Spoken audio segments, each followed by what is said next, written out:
This is St. Louis Cardinals baseball. Tonight from the West Coast in Los Angeles in Dodger Stadium. It's game number 2 of the 3-game series, the St. Louis Cardinals and the LA Dodgers. And welcome to our St. Louis-based studios of Bally Sports with Jim Edmonds. I'm Dan McLaughlin. Great to have you with us as we get you set for game number 2. And Jimmy, batting second tonight for the Cardinals again. It's been a big difference maker offensively for the club. Dylan Carlson, a patient young man at the plate. Yeah, he's done a really nice job. Kind of first couple weeks struggled a little bit and all of a sudden found something, been super patient, done a nice job with taking his walks. Even though when there's guys out there, you want to do the damage, sometimes it's better off to take your walk and let the next guy do it. But you can see all of these numbers are because of his patience around the plate. Now, that was over the weekend, and that's batting from the right side. And tonight, David Price, the lefty, who's been around forever, will start for the Dodgers, so we'll see Dylan from the right side of the plate. You check out this right here. There's a lot of things we can talk about this, but you can see the trouble on the infield when he's pulling the ball. But when he's driving the ball the other way, that's where the success is. 35% of the time into right, and John Gant is on the mound tonight. The escape artist indeed. Gant, Price, Dodgers, Cardinals coming up on Bally Sports. Found a way to stay in games. Now, doesn't go deep, but he is an escape artist, as we talked about in the previous segment. He's got an ERA 6th in baseball, and the whip 114. That's walks, hits combined in innings pitched. Yeah, he's done a nice job. His last 4 starts, he's been really, really good. And so, he's going to have his hands full tonight, but he's the guy to do the job. Albert Pujols, by the way, is in the lineup tonight for the Dodgers. He'll bat 7th. David Price, John Gant, Cardinals and Dodgers coming up. Cardinals coming up in game number 2. A tough night for Jack Flaherty in St. Louis. They're going to try to turn it around. The first pitch, the starting lineup, comes your way next. The St. Louis Cardinals and the LA Dodgers, game number 2 from Dodger Stadium, where the sun is setting on the West Coast and it's 68 degrees. With Jim Edmonds, I'm Dan McLaughlin. We're in our studios here in St. Louis at Bally Sports. Great to have you along. A little late night baseball as Tommy Edman digs in against David Price. Price getting the call tonight for Dave Roberts' club. Did you say it was hit down the right field line and out of play? Did you say it was 68 degrees? 68. There? But it's a humid 68. Did you see that? It's a humid 68 today. You know the weather out there. It's beautiful. I don't even know what that means in California if there's humidity. I don't even think it's possible. You get some hot days. Oh, it gets hot. Yeah. And it gets hot there too, but what about humid? Mike Schilt's lineup today. Tommy Edman, Carlson, Goldschmidt, then Arenado, Molina, O'Neill, Sosa, Rondon, and Gant. Rondon in right field tonight. Not bad. Get him in the lineup. See what he got.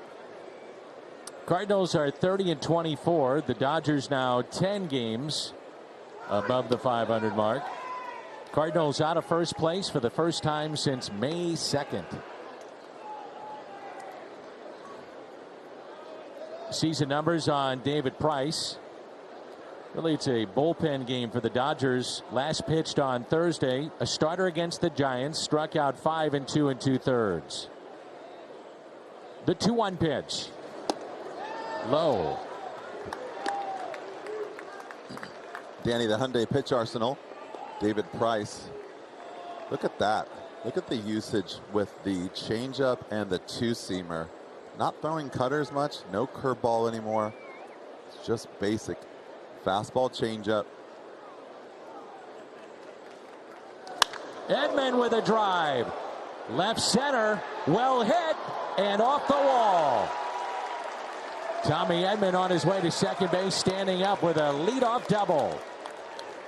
The problem with the fastball changeup and no cutter and curveball anymore is Normally, after 2 changeups that don't work, you have to look fastball.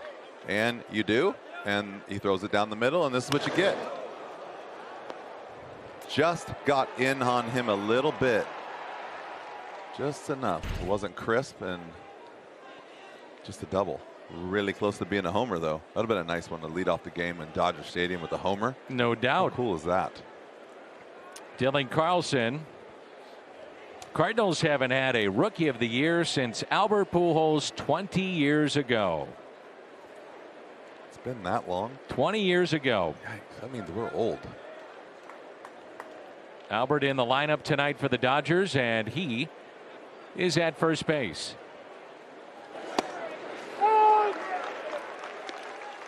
Where it all began, that 2001 season, National League Rookie of the Year. The 4th rookie to hit 300 with 30 home runs, 100 runs scored, and 100 runs batted in. The remarkable Albert Pujols. The 0-1 pitch.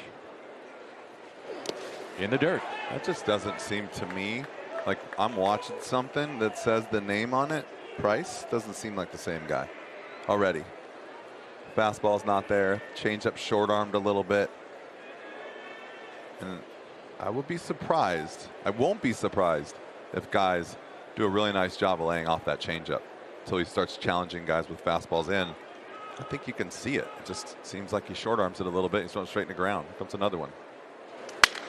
Off the end of the bat, base hit into right. Tommy Edman racing around third, and he's held up.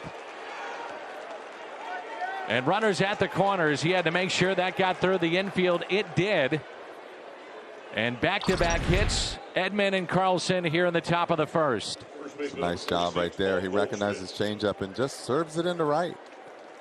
You try to pull that ball, it's just an out. Ground ball to third, ground ball to short. It's kind of like he just last second said, I'm just going to flip it out there. He used to say, hit it like they throw it. In steps Paul Goldschmidt. Think about how much time Albert Pujols has spent in our organization and how well we know him.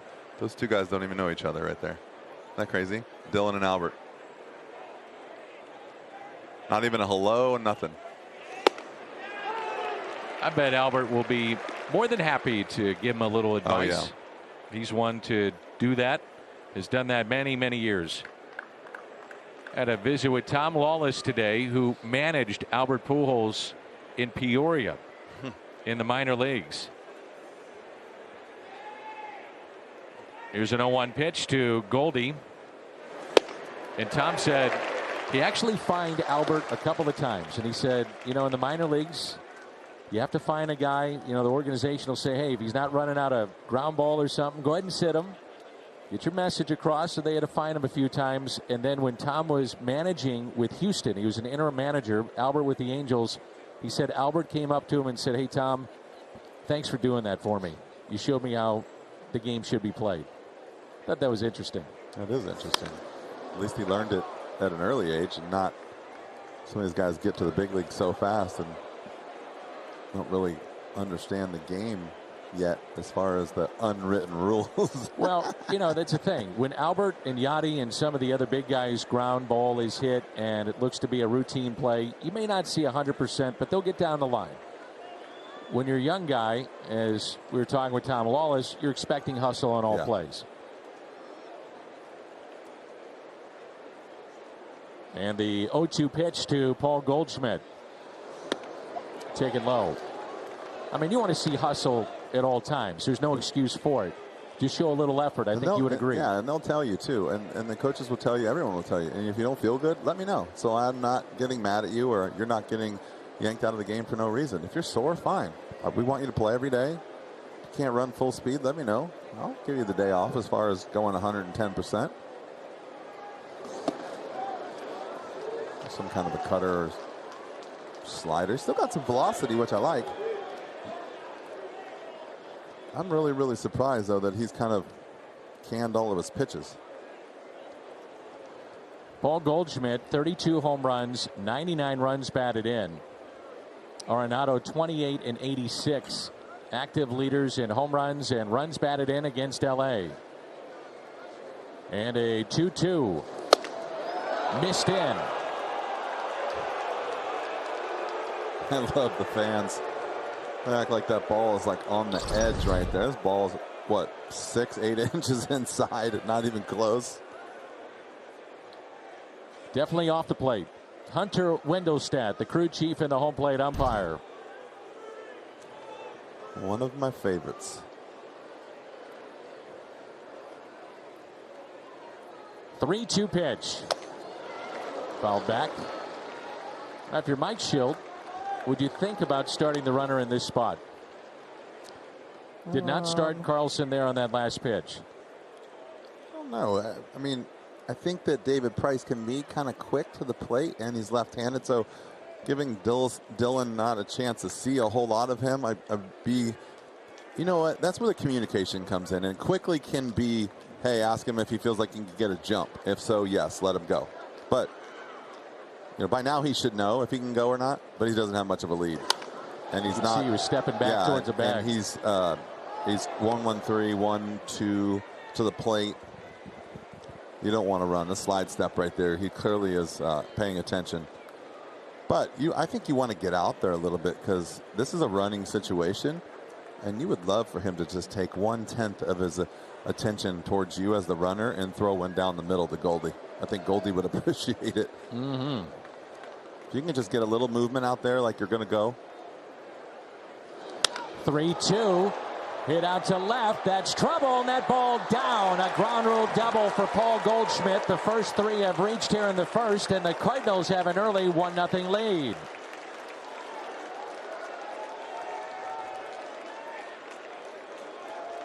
Well, you're talking about the changeup, Jimmy. That was one Just there. It looked to be. It just looks different, and this ball just sits up, and you can see Goldie. That's just one-handed barrel. This is the worst part of LA right here, is that double with a guy on first base. Like I said the other night, you don't ever see them challenge that because it's just a ground rule double and you can't score from first. But nice job by Goldie staying on that changeup. What's interesting is, like I said, he's kind of canned all of his pitches, but the league is hitting .414 off his fastball, off David Price. Used to have that extra little giddy up on his fastball, He still got it a little bit, but, you know, the difference between 95 and even just 97 with other pitches is huge. In there for a strike to Nolan Arenado, coming off a tremendous May. First in the National League in extra base hits. He had 17 in the month of May. 20 runs batted in, tied for third, and his slugging percentage was fifth best in the month of May. Runners at second and third. Nobody out. Arenado goes down to get it, and a fly ball into right. The catch is made by Betts. And Carlson will stay at third.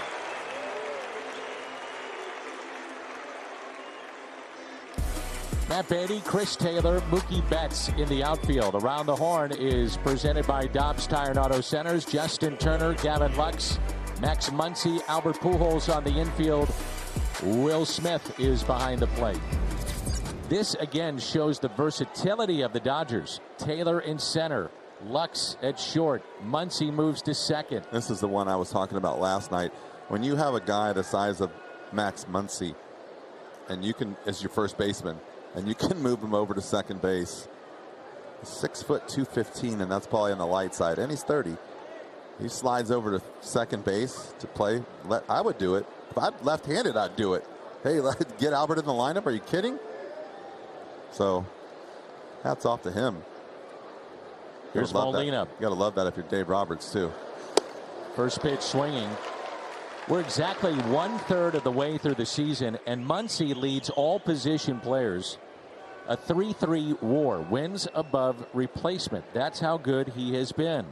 Well, he's had one heck of a May. I'll tell you what impressed me last night. Lux. Some good swings from the left side of the plate. Couple of home runs hit last night. An 0-1 pitch to Yadier Molina. Molina is 1 for 3 against the Dodger lefty. Not even just the home runs, but the way he swung the bat, stayed back. Little sneaky fastball right here.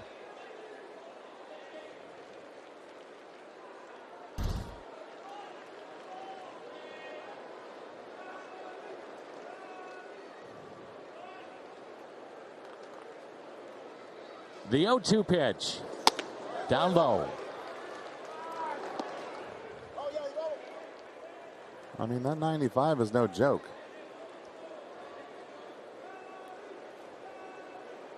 Cardinals return home on Thursday against the Reds. $25 field level seats, $10 pavilion level seats for the entire Red Series. First of 4 beginning Thursday. The 1-2 pitch.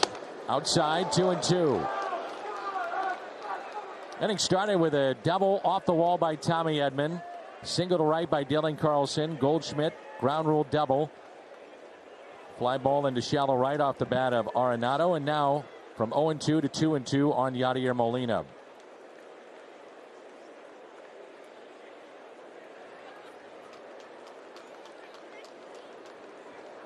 The 2-2. That's a lot of pitches here in this first inning. 24 for Price. He's throwing a lot of changeups where they're not sniffing at all, and they're not close to the plate. The only one that was decent was the one to Arenado, and the one to Goldie, he smashed, he left up. He's going to have to make that be a better pitch, or he's going to have some trouble. What a chance here for Yadier Molina, and a 3-2 pitch. Price to Yadi. Here it comes. Fouled back in a good rip.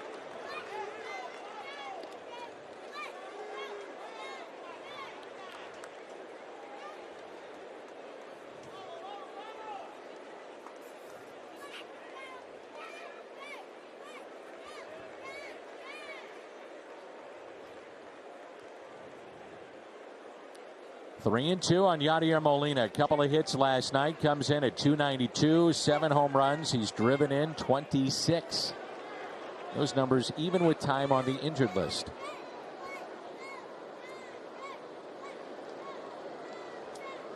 The full count delivery. Price to Molina again.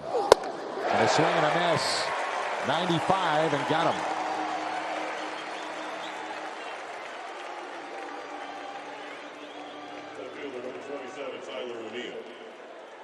He is one of the hottest hitters in baseball. Tyler O'Neill, another home run hit last night. He's up to 12. Now, he was hot before he got hurt. 6 for 21 in the 6 games prior to his visit to the injured list. He had 3 home runs. And since then, 5 games, 4 home runs. He's driven in 8 in his return to the lineup on Friday night against Arizona. 12 home runs already. It's, yeah, you're right. He was hot and stayed hot. And a couple, what was that, a week and a half on the injured list and right back into the swing. Is that fastball at 95 again? If I'm David Price, I'm throwing that as much as I can. I'm going to throw it in. I'm going to throw it out.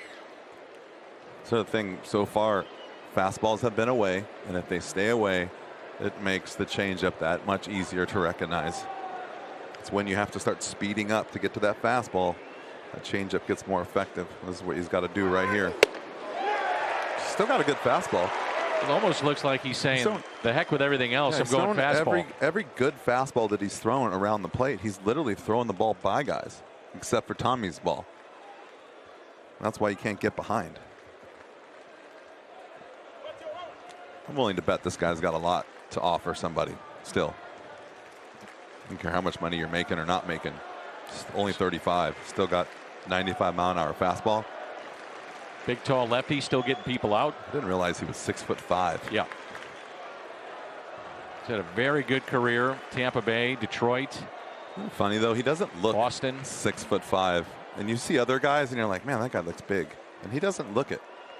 Well, the other part that you wouldn't realize, he is put together. So when you're thick and you're tall, sometimes you don't notice that. When you're taller in baseball and you see the list there that he's a part of, it's a who's who, but you're the tall, lanky pitcher. How about that? David Price could have been a big inning for the Cardinals. They do pick up 1 back-to-back strikeouts Half inning in the books, and it's 1-0. What an odd season it's been in many ways for John Gant. 4-3 the record, a 1.81 ERA, despite the fact he has 31 walks and 35 strikeouts. 31 walks from Gant. He's always pitching, it seems like, with runners on. There's his Hyundai pitch arsenal, and it always seems like, Jimmy, he's getting out of trouble. The Houdini of the Cardinals? Yes. Well, you know he's going to throw you fastballs and changeup, get an occasional breaking ball. Needs to pitch ahead in the count. Mookie Betts, he was on base 4 times last night. Last time the Cardinals saw him prior to being a Dodger was back in 2017. Former MVP back in 2018. Won a championship with Boston and then again with the Dodgers. First pitch is a strike.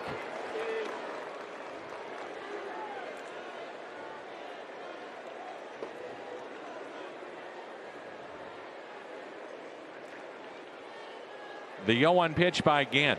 1 ball and 1 strike. Toyota key to the game with ball game Jimmy Edmonds. Well, just good Gant. Let's just get him in the game and keep it consistent. His 4 starts this year. He has a 1.37 ERA, and that's what you need tonight. You need to get him. I don't like to see the Houdini act tonight, as you say, but I'd like to see him throw strikes, and I would like to see him get into that quality start situation. 6 innings, 3 earned runs or less.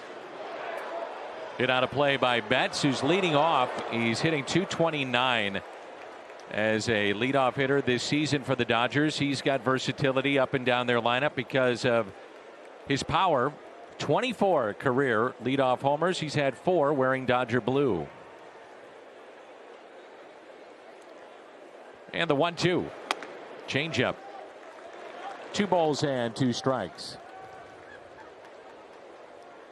He's bowled 3 perfect games. And he can play all over the diamond. He can play second base if you need him to. The 2-2 is swung on and missed. Filthy. Nasty changeup by John Gant, and the first out.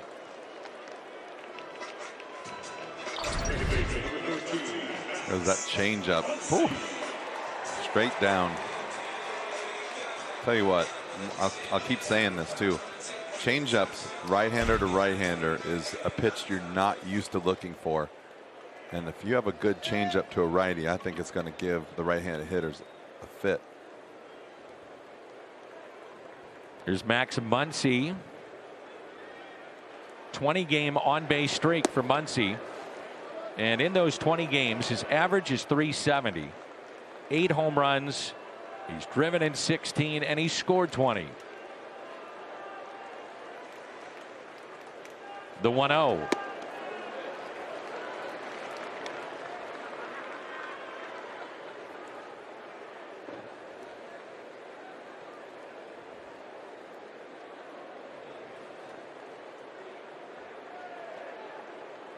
The 2-0 floats outside, 3-0.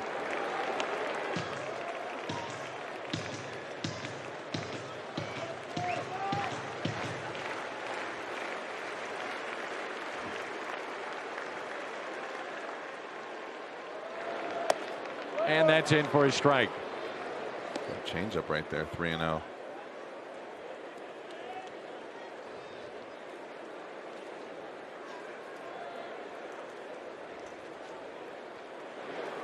And a curveball and a walk. 32nd walk issued by John Gant. Dodger lineup, it's a good one, as we saw in game 1. In steps Turner, then Will Smith, Gavin Lux, Chris Taylor, Albert Pujols, Beatty, and Price. Albert Pujols batting 7th tonight. How weird does that look? It's different. It's different. It's different. That is an understatement. There's Justin Turner.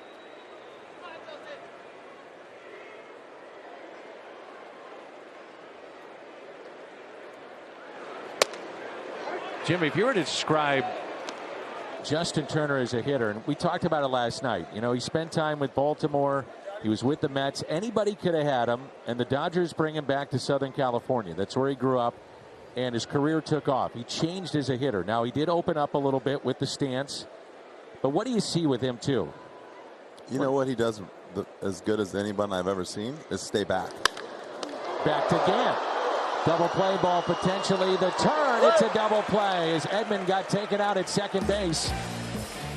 Runners on. No problem for John Gant. Turn 2. It's 1-0.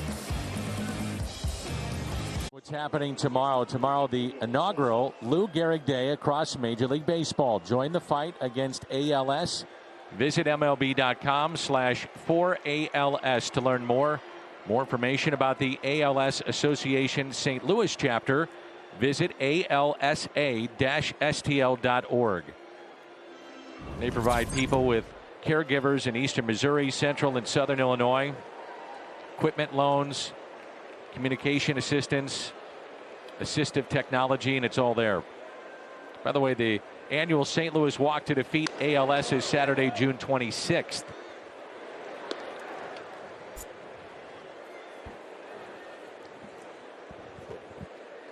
Sosa, Rondon, and Gant. 7, 8, 9 for the Cardinals.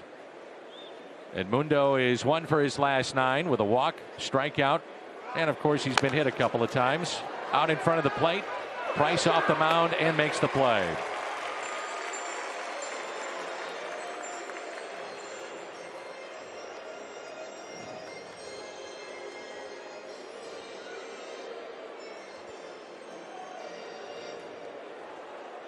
Right fielder number 64, Jose Rodon.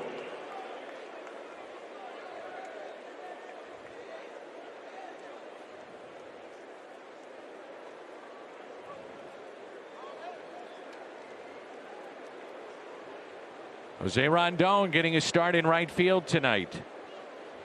Played third base in the finale in Arizona, and that's a pitch outside.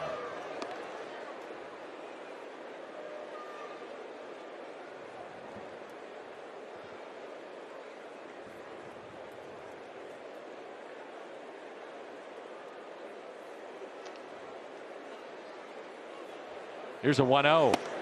And a strike at the knees to Rondon. Rondon does have a history with David Price. 2 for 8. Run batted in. A walk, couple of strikeouts.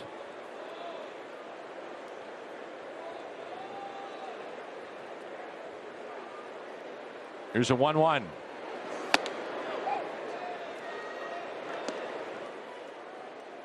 Jim will have more on the Jack Flaherty situation, which he was put on the IL.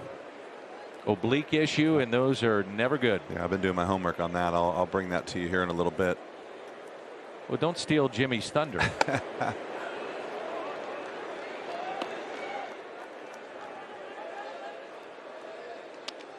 3-1 the count with 1 out. John Gant on deck.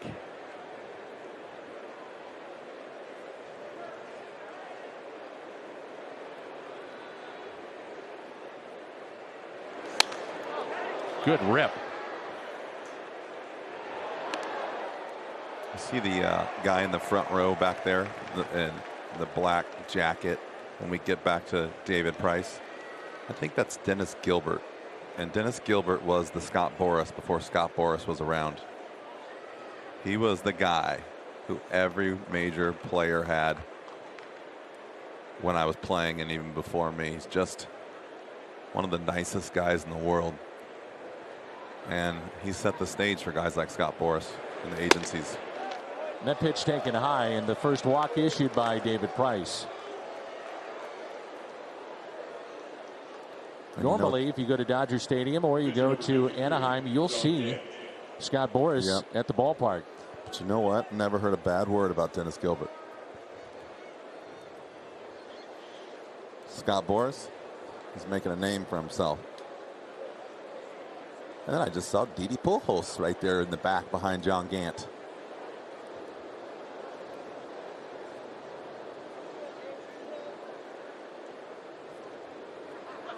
So here is Gant squaring to bunt with a runner at first and 1 out. And the pitch is strike. You think now that Albert doesn't play a lot, that he gets to the stadium and says, hey, I'm playing.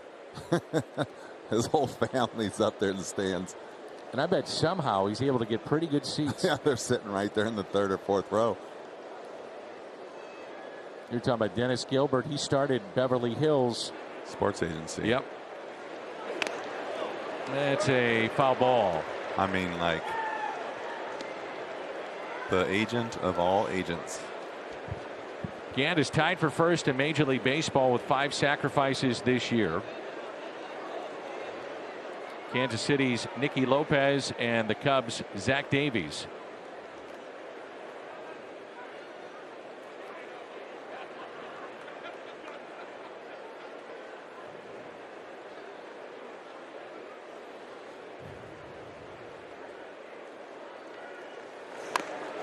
Out in front of the plate, but that's foul. And so that'll go down as a strikeout for Price in his third tonight. Well, hold your thought, Jimmy. I know you got something I on had something for you, but you're ready to let it rip. MLB Ballpark app completes your next visit to Busch Stadium. Buy and manage game tickets, redeem offers, access exclusive content, much more. Download the MLB Ballpark app today, and you have to have that to come into the ballpark at Busch. Jimmy, what do you have? Well, I was going to say, better that ball being foul than fair right there. That's a double play ball. If that ball rolls into fair territory.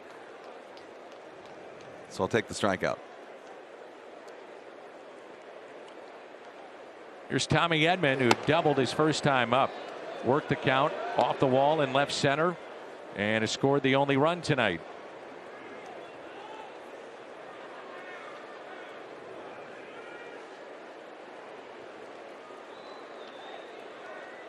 He's reached base in every game he has started on this trip. Only time he hasn't started this year was the finale in Arizona. What a year he's having.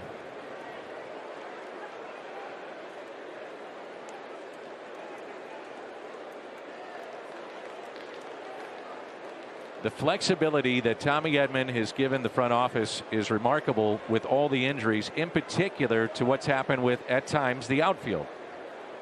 Bader, O'Neill. You can put Tommy Edman in right field and feel confident he's going to play above average defensively, and he has. You could put him in center, I believe. I think he can play anywhere on this field.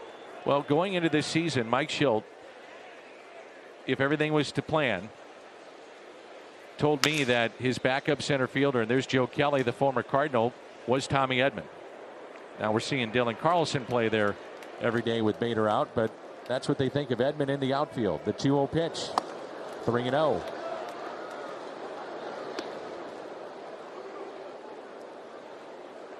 Well, you know, the thing is, you don't have to listen to what they have to say anymore because we have seen it and we all have been impressed.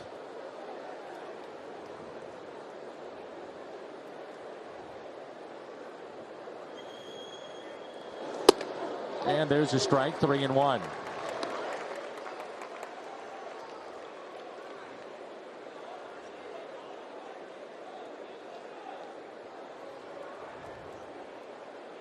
Two outs, a runner at first.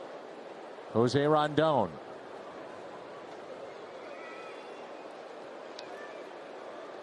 Three-one pitch. 3-2.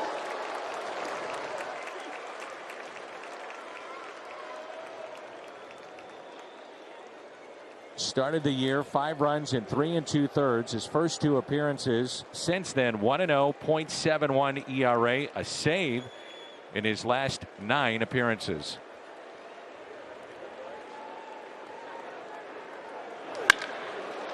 Up the middle, Tommy Edman 2 for 2. Rondon from first to third. Like to see that as well. That's a great job right there. You can just see just a little effort right there by Rondon. Doesn't even draw a throw.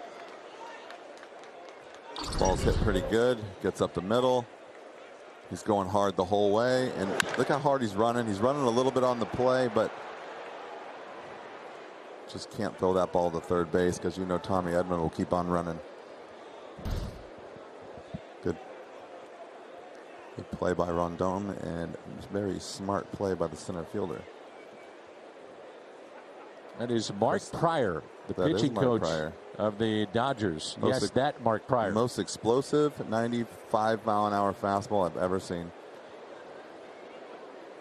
He's the one guy that I was telling you that when you saw 94 on the board and you went to the plate all feeling confident and the first one out of his hand looked like it was 99, you went, It's just so smooth and it just exploded, didn't and he threw like Anthony Reyes, and that's why he ended up getting hurt. The elbow went first, and then the ball jumped out of his hand.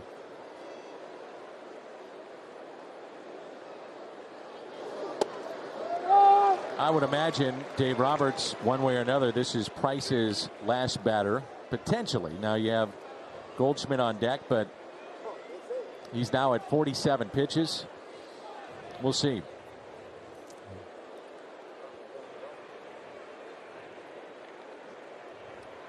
And the 0-1.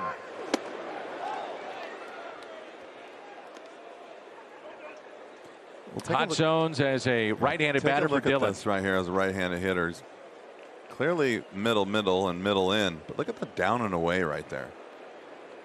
385, driving the ball the other way.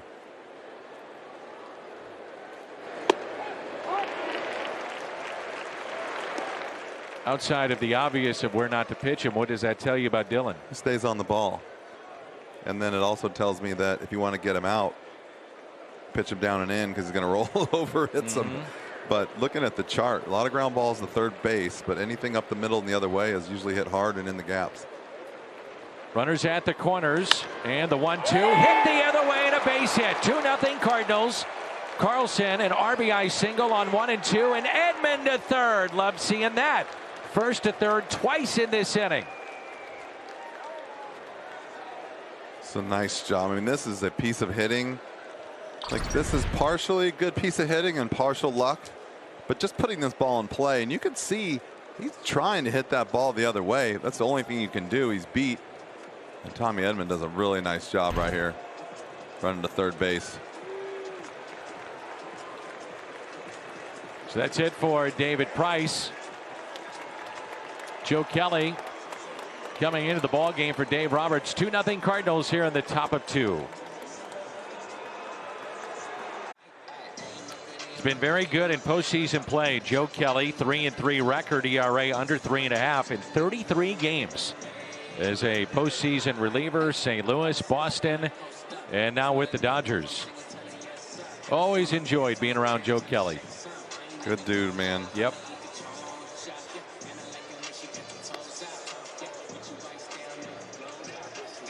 Two outs, runners at first and third.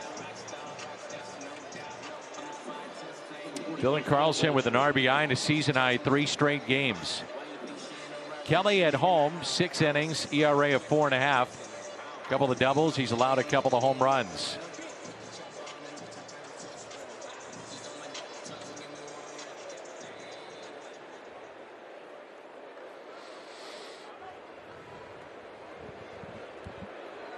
And he'll get Paul Goldschmidt with 2 outs and 2 on. Danny, I just got a text message from Didi Pujols, and she said, tell everyone in St. Louis, hi, we love you and we miss you. How awesome is that? Very nice.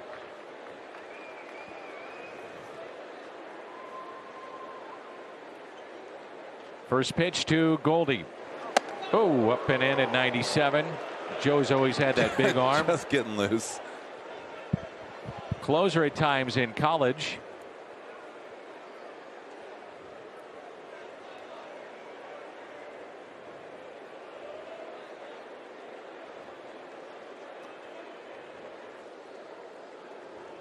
Here's a 1-0 pitch to Paul Goldschmidt.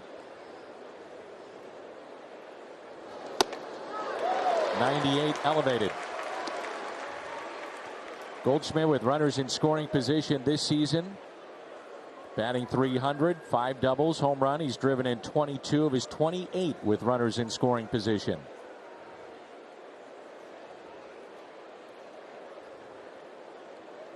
Room on the right side and a 1-1 pitch. Chopped foul.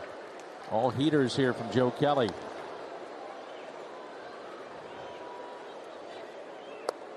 Why not when you got that kind of arm?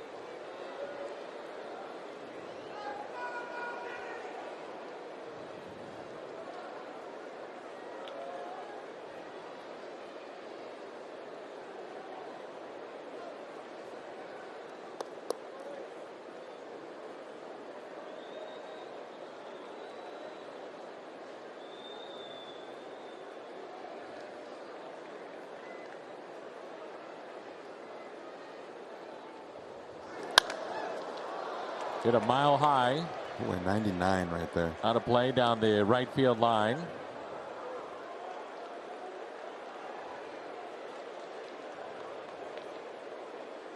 Cardinals had one at bat with runners in scoring position last night, and already their 7th here this evening.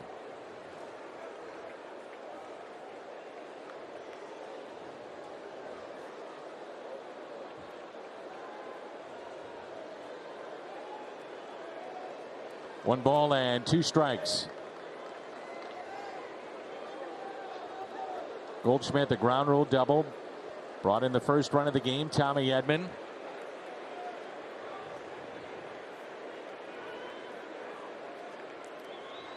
And the 1-2 pitch by Joe Kelly.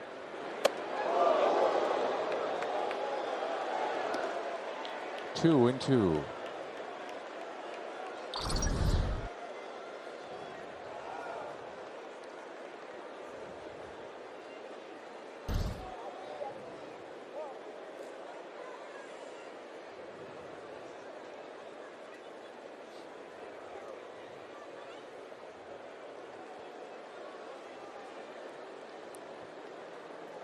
Two pitch.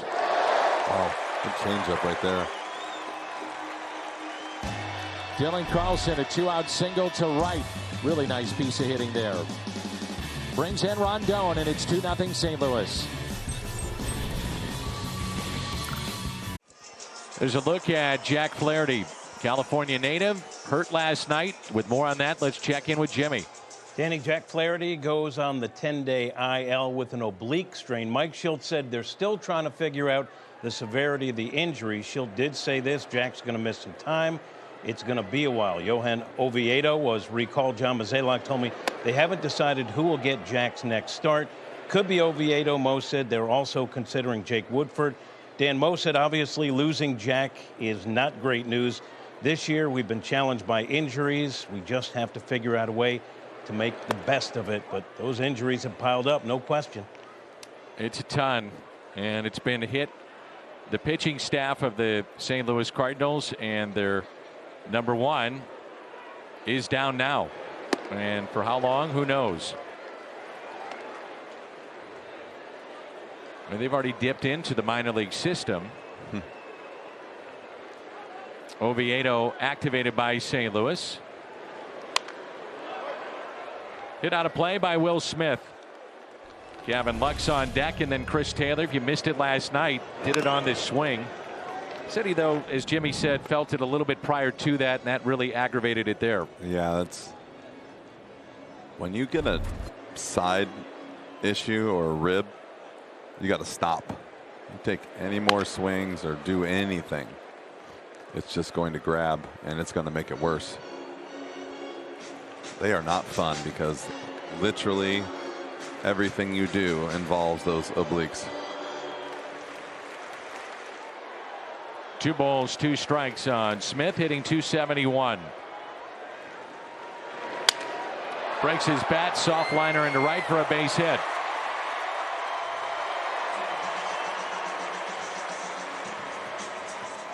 Cardinals defensively behind John Gant tonight. Around the Horn is presented by Dobbs Tire and Auto Centers. O'Neill in left, Carlson in center, Rondon is in right field. Arenado, Sosa, Edman, Goldie on the infield, and Yadier Molina is your catcher tonight. Last 18 games, Gavin Lux, 5 home runs, has driven in 17. Good looking player.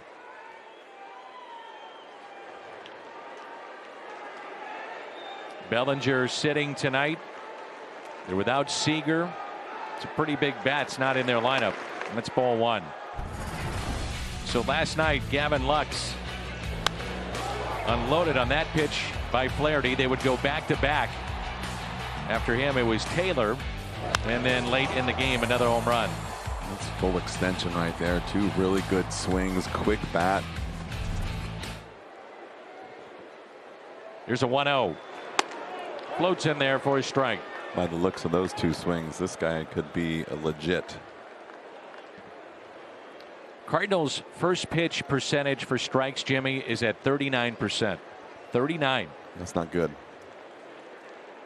Since 2009, they've never, ever been below that number as a pitching staff.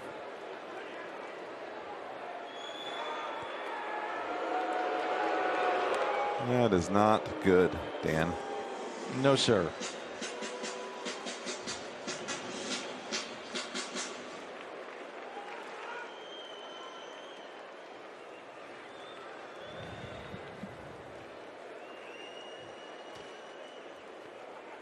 Here's a 1-1 pitch to Lux.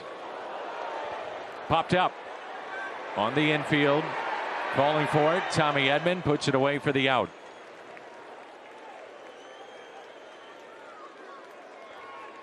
Cardinals pitching, Major League ranks in zone percentage, the chase, the walk, first pitch strike percentage. The walks have just been killers for the Cardinals this year. Well, that is not good, and you wonder how they can get away with it.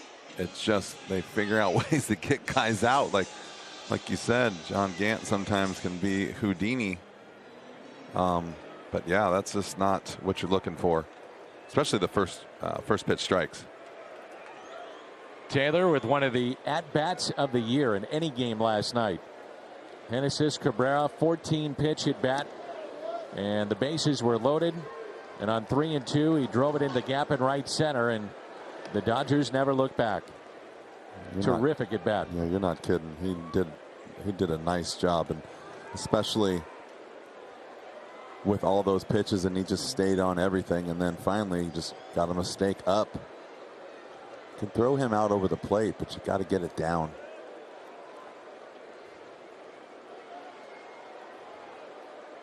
And the 1-0. Down there, at least down there.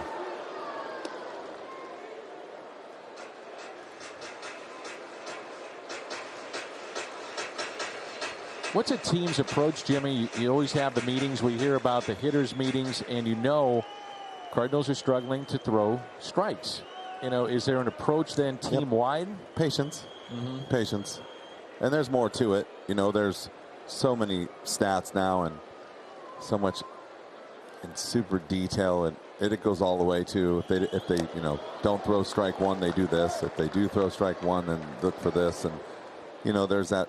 We've read that stat a couple of times where there's a stat where 2 out of the first 3 pitches are strikes, and there's some guys that are in the 70 and 80%. There's some guys that are in the 50%. So you kind of know going into the game who that's going to be, and you know if you're going to get a fastball, and they have counts, you know, where you can see what's the percentage of a guy throw what pitch and what count, and it goes all through it. So depending how much you want to dive into it, you can pretty much get anything you want. Pitch up, swung on and missed. 2 strikes on Taylor. On deck, Albert Pujols.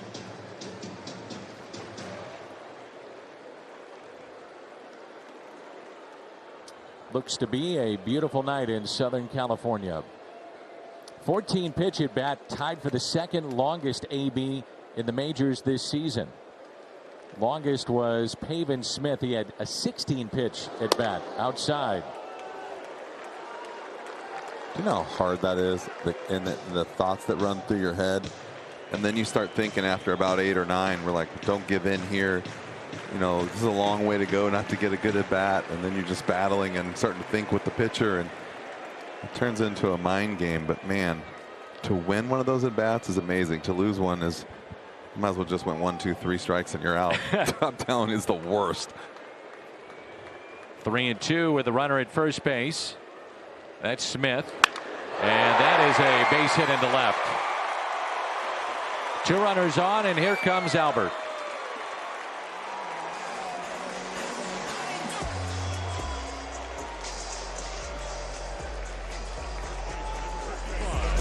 Albert Pujols.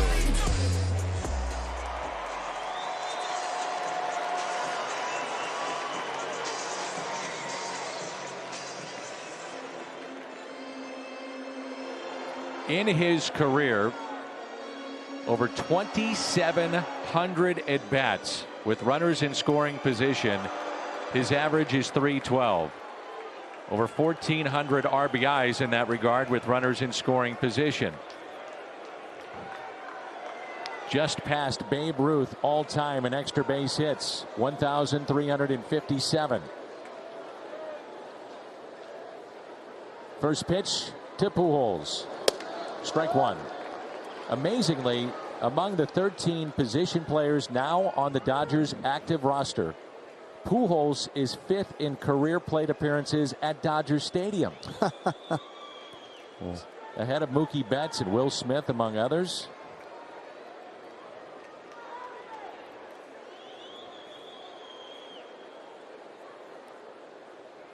Looks a little different in that uniform, doesn't he? Yep. Nothing in 2. Tell you what, and I was messing around and looking at some stuff on Albert, but just if you just look at the quick little bit of Wikipedia, it's average 298 hits, 3,200 home runs, 670 RBIs, 2,122. Those numbers are staggering.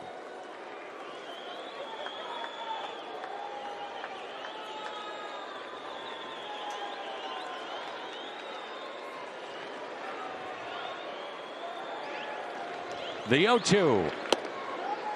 Those 670 home runs, most of any active player, 5th most all time. Bonds 762, Hank Aaron 755, Ruth 714, A-Rod 696.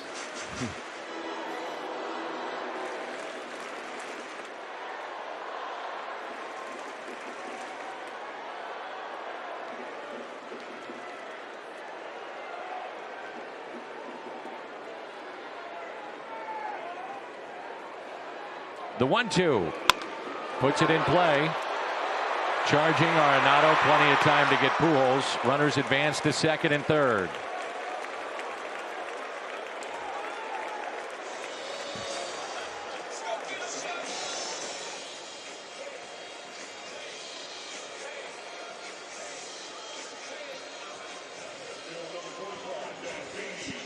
Matt Beatty now, the left fielder, 282, couple of home runs. He's driven in 23.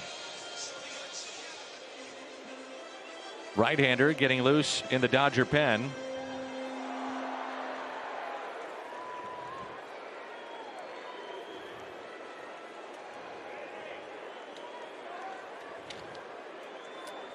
Beatty with 2 outs and runners in scoring position, 6 for 13.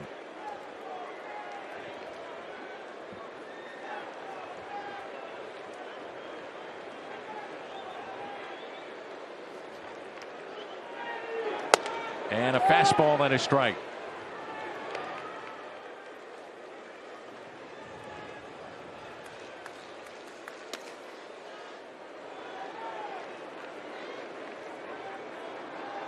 McKinstry, who made the start last night at second base, is at the on-deck circle.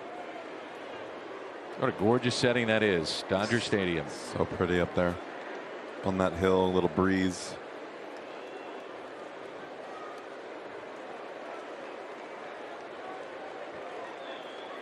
Edwin Uceta, the right-hander, getting loose in the pen for the Dodgers. And now Yachty out to visit with Gant, make sure they're on the same page, and Mike Maddox coming out as well.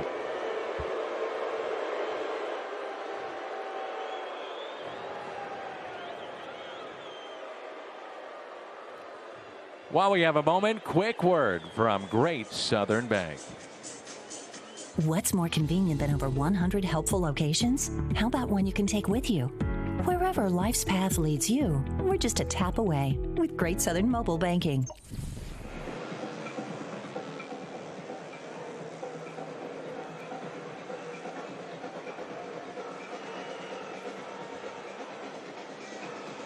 Second and third with 2 outs. Cardinals with a 2-0 lead from Dodger Stadium. Along with Jim Edmonds, I'm Dan McLaughlin. We are in our studios here at Bally Sports in St. Louis. Glad you're with us for a little late night baseball here in the Midwest. Late night. You got it.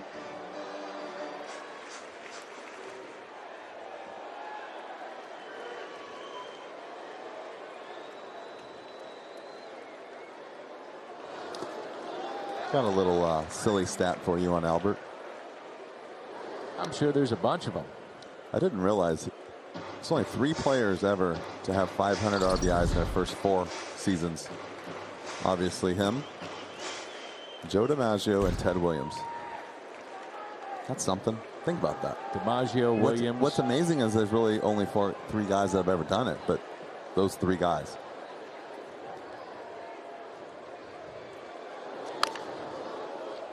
To me, when you pass Babe Ruth in anything, I mean, you could pass him in career wins on the mound, which that's fine. Which aren't that much, but still I don't cool. care. It's I'd Babe take Ruth. a picture of it. Yes.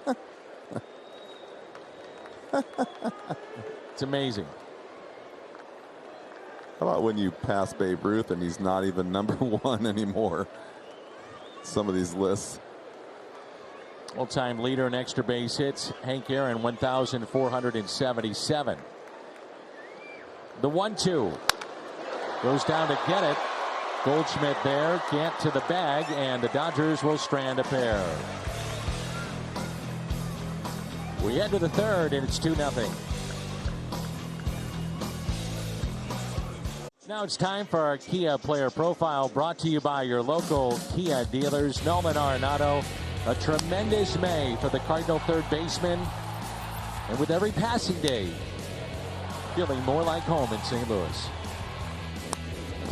He's turned into, or he is what we didn't know, is one heck of a player every single day.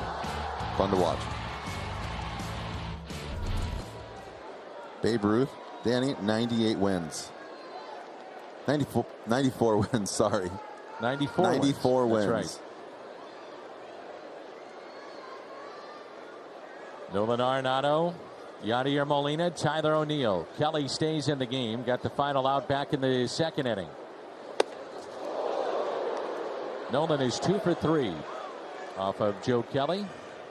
There's some incredible stats in this thing every now and then. As you look at fastball that gets away, Joe Kelly's got some serious run to his 2-seam fastball.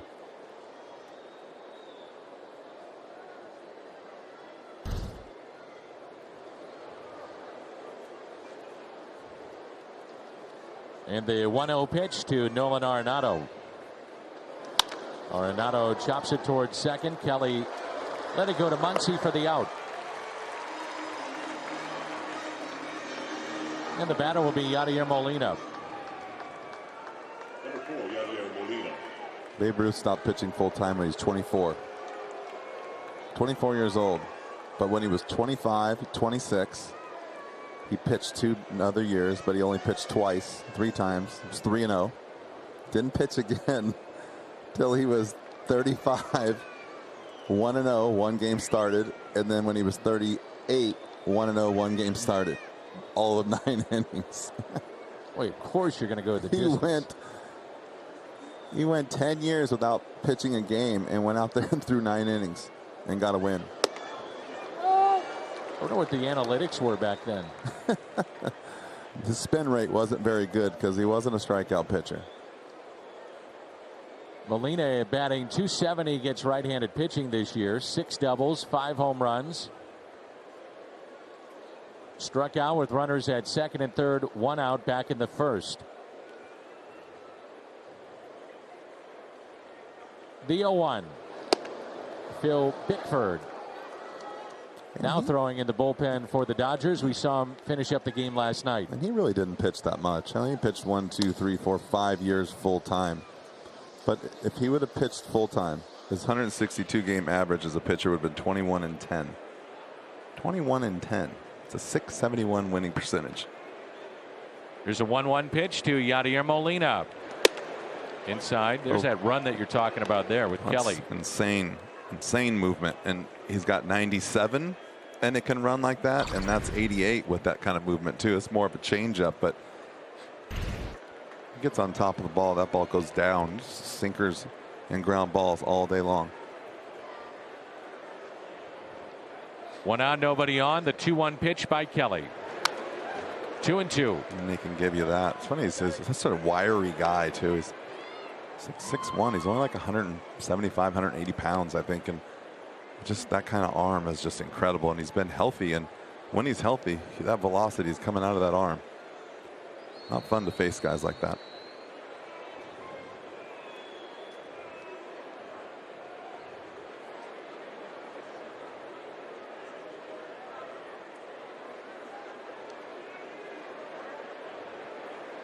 2-2. Swing and a miss. 99 down in the zone. And the second strikeout for Kelly.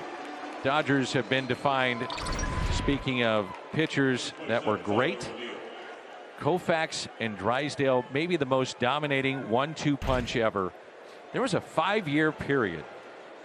They combined to win 209 games. 5 years, Koufax and Drysdale won 209 games. 4 Cy Young Awards, a couple of World Series championships. You're talking about pitchers being done early. Sandy Koufax was done by the age of 30. And he retired after a 27-win season in 1966. He was elected to the Hall of Fame at the age of 36. They said most dominant lefty in his era ever in just a short span.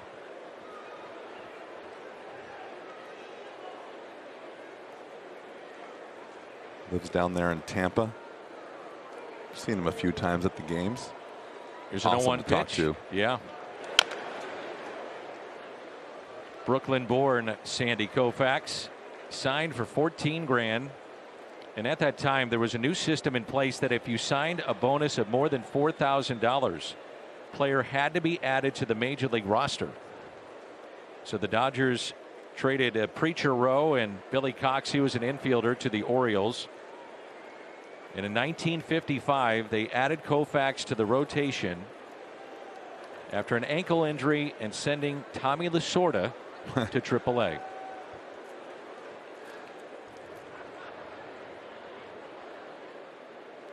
Oh-2 pitch. Couple of strikeouts for Joe Kelly against his former team. We're midway through 3. St. Louis on top.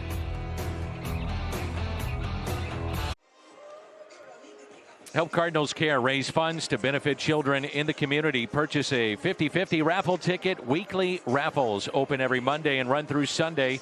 One lucky winner wins 50% of the pot each week. Must be in the state of Missouri at the time of purchase. Cardinals.com/50/50 for tickets. It was interesting. They had a couple of righties up in their bullpen and didn't think that Joe Kelly would go all that deep in this game, but after back-to-back strikeouts, 3 total of the 4 hitters he's seen, he's going to hit for himself. He's only thrown 16 pitches. Well, I found the manager. I'm leaving him in there as long as he can possibly go with that stuff he's got working right now. Agree? And you're going to have to get the out some way or another. Well, this saves bullpen. Well, he's had a nice week. He's only thrown every other day with a couple days off here and there, but only minimal pitches, so pretty fresh. Jimmy, I was talking about signing bonuses and if you had to bring a guy up. Don Drysdale in 1954, Branch Rickey was with the Brooklyn Dodgers for 8 years, and he was working for the Pirates. He offered a $6,000 bonus contract with Pittsburgh. And the AAA affiliate, the Hollywood Stars, Scott Drysdale, Don's father, wanted his son to be taught the art of pitching. And so he signed with $4,000 so he wouldn't be pushed. As Kelly hits it to Paul Goldschmidt, can't to the bag in the out. So he joined the Dodgers. I guess he was pushed just enough at the age of 19. In 1956, made an appearance in the World Series. Actually, the game before Don Larsen's perfect game. Yeah, the 58 consecutive scoreless innings, which eventually was broken by Oral Hershiser. Won the Cy Young in 1962.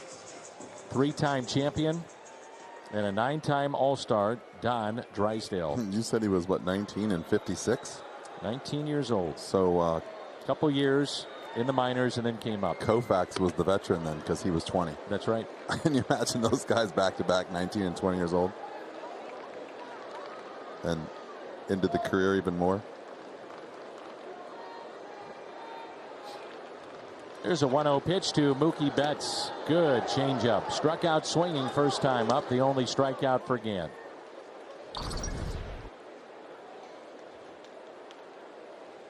Such a good pitch right there, especially middle in and down. Looks just like a fastball coming out of the hand.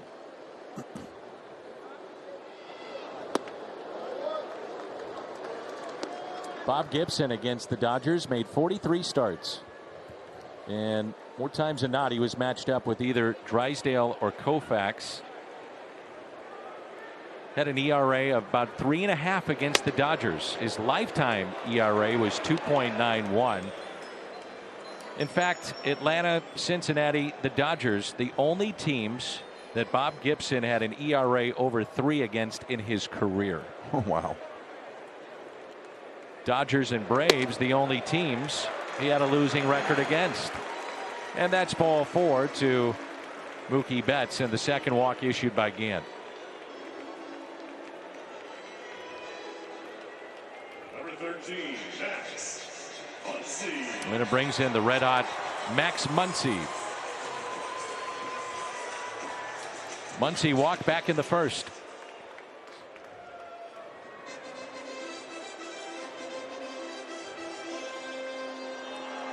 Dodgers have had 2 runners in scoring position, 2 different batters up with runners in scoring position.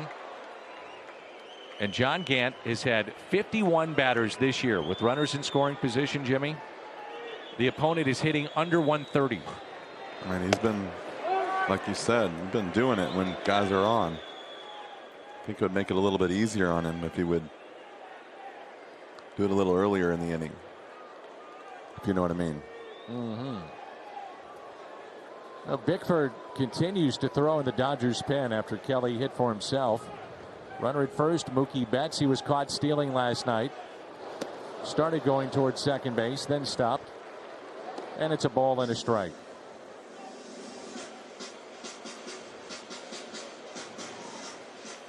In baseball, there is the expected ERA when you look at all situations and dealing with runners in scoring position and whatnot.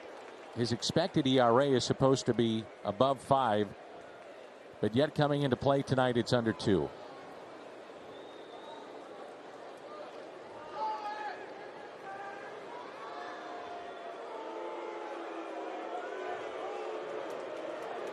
Well, you know what's funny is you talk about the grading system, and John Gant's early in the counts are all D's. First pitch strikes, 2 out of 3, all of it. You go all the way down and you get to the one stat that matters, and it says percentage of runners who score, 3%, A+. Incredible. There's that good changeup.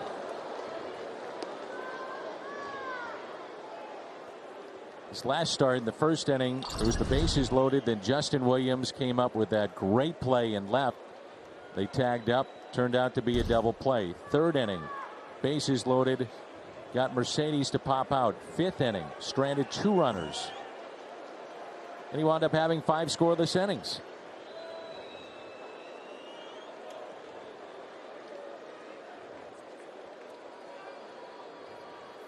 The 1-2. Just a bit low.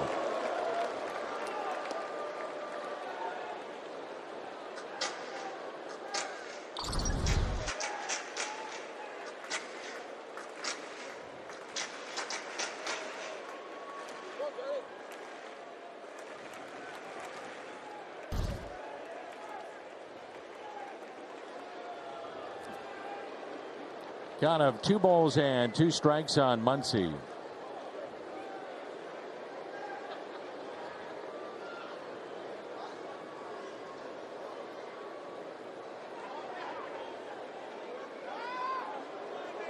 Jimmy had the report on Jack Flaherty. He's on the IL. Cardinals 9-2 when Flaherty makes a start this year, but just 21-22 when anybody else is on the mound.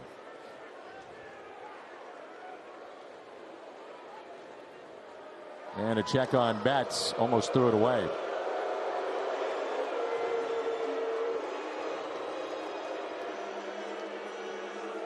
One thing about John Gant, you saw it a bunch last year with a good sinker, good changeup, get guys out in front, and you see a lot of ground balls and the potential of a double play. Cardinals turned a double play back in the first. Well, he's not really quick to the plate most of the time, so trying to keep an eye on Betts here. There's your ground ball. Out there, the turn, double play. The second the Cardinals have turned tonight. Right on cue, 4-6-3, and we head to the fourth.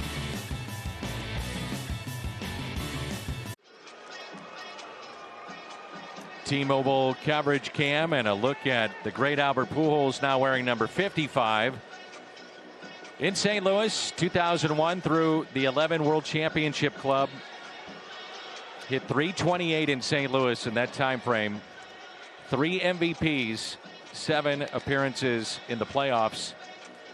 Went to the Angels, and this would be the final year of that deal. In that time frame, .256 the average, no MVPs, 1 appearance in the playoffs in which they were swept. And by the way, I know he won 3 MVPs. I know of at least 1 more he should have won that they gave it to Barry Bonds. And I think there was another one. Easily could have won 6, actually. But I mean, legit. Like, so I remember thinking about when I went home that, well, he was second 1 year, actually second 2 years, and third 1 year. Second a third year. So 1, 3, in 3 years he was second, and 1 year he was third. And I think at least 2 of those years he should have won. I think they gave him to Barry. Bickford is into the ball game. Pujols, one of 5 players in the history of the National League to win the MVP 3 or more times. You mentioned Bonds. Mike Schmidt did it. Roy Campanella, Stan the Man. Sosa grounded back to the pitcher. That was David Price, who started this game back in the second. The first year that he was second, he led the league in runs, hits, doubles, average, total bases, and had 43 homers and 124 RBIs, and was second in the league on MVP. 1 and 2. How about those numbers? Just didn't see a lot of Albert when he was with the Angels, and he only came through St. Louis 1 time. And if he's still with the Dodgers at the end of this season, they come through Busch Stadium, 100% capacity in September. You think that'll be a tough ticket? Flashback, and this is one of the great moments we have seen with the Cardinals in interleague play. Maybe not for Dakota Hudson, but for Albert Pujols. A home run, a weekend of curtain calls, and a memory we'll never forget.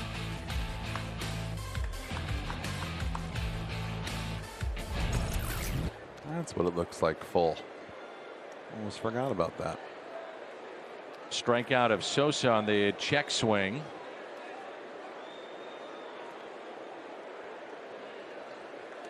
Jose Rondon single, or rather walked and scored back in the second inning. Cardinals did a couple of things though in that inning that you liked, first to third, and they've been very good under Mike Shildt in that regard.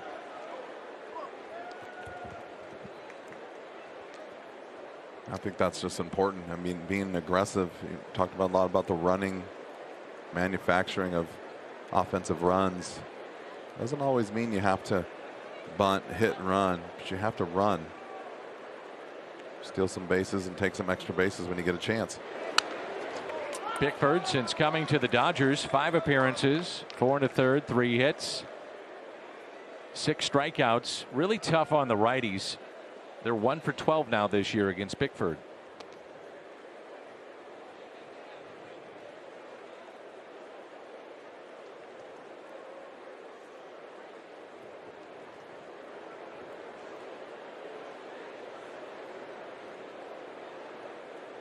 Oh, 0-2 pitch to Jose Rondon. Hit up the middle. Backhanded, tough play, and got him. Max Muncy with that play up the middle. Why they can get Albert in the game, because this guy is not selfish and he can do that. Second base. There's your first baseman, everybody. Pretty good play. Pitcher, John Gant. Good job, Albert, staying on the bag. It's way on the shortstop side of the second base I'm willing to bag. bet he doesn't get to practice that play a whole lot.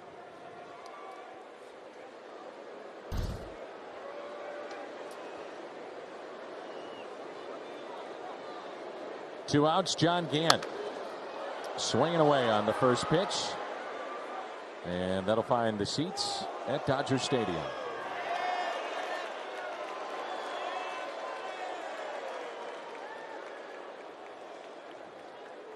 It's amazing to see the Dodger Stadium, just like our stadium at home, just half empty. It's crazy, especially with the Cardinals in town.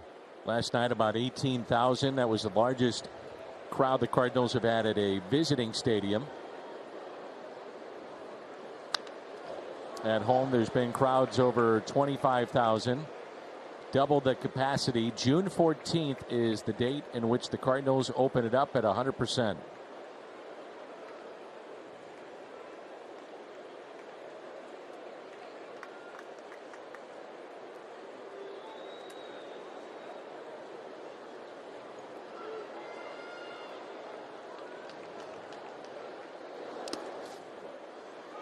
Reminder that this weekend, lots of tickets available. Reds will be in town. $25 field level seats, $10 pavilion level seats for the Red Series. So come on out.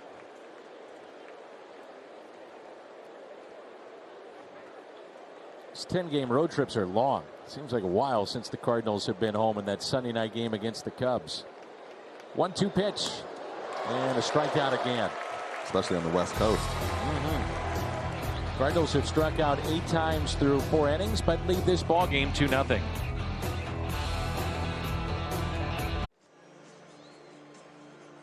Adult Mystery Player Road alternate blue jersey presented by Old Dominion Freight Line coming up June 4th through the 6th at cardinals.com/promotions. DeYoung, Flaherty, Michaelis. Some of the jerseys you may be able to take home, and hopefully those guys get healthy enough to compete again this year, and I'm sure they will. Well, this is the oddity of John Gant's 2021 season. Bases empty and runners on. And he's been one of the best, if not the best, with runners in scoring position and runners on base. I mean, that's unbelievable right there. And tonight, with runners on, the Dodgers 1 for 6, and they've grounded into 2 double plays. Yeah, I think if, typically you get guys that are starters that will work from the windup, work for the stretch. You get guys that are used to being in the bullpen, work from the stretch. It's one of those times you say, hey, maybe I ought to work from the stretch more often. Because the windup's not working. So the batters against Gant, here's Justin Turner with runners in scoring position. They're 5 for 45. That's a 111 average. And on cue, he just bounced a curveball.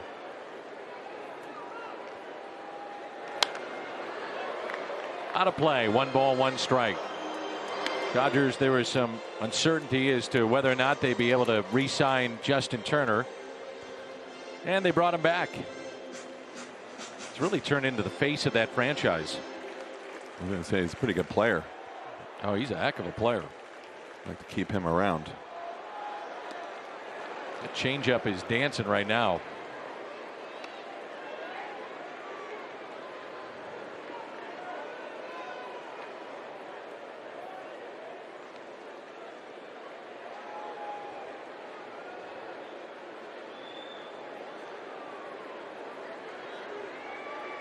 And the 1-2. 2 balls and 2 strikes.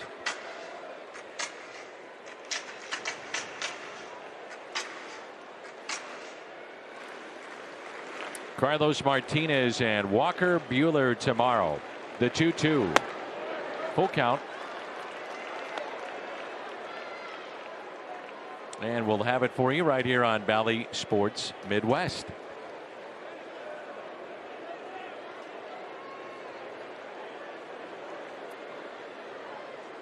3-2 pitch and a walk. The 3rd walk issued by Gant.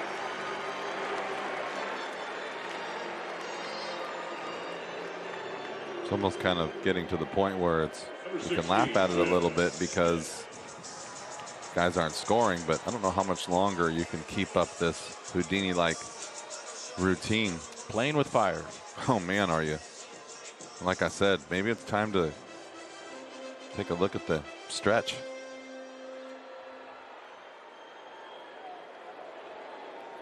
Got 3 players in their lineup that are in the top 10 of drawing walks in the National League. We mentioned it last night. They make you earn it, and then when you're in the strike zone, they've got talent to do damage. And all those guys have big time swings too. They get extension. They all look like they're trying to leave the yard, and they take hacks when you're in the zone. The 0-1. Turner not a threat to steal, and Smith a double play candidate here. Nate Jones saw him in game 1 getting loose in the Dodger pen.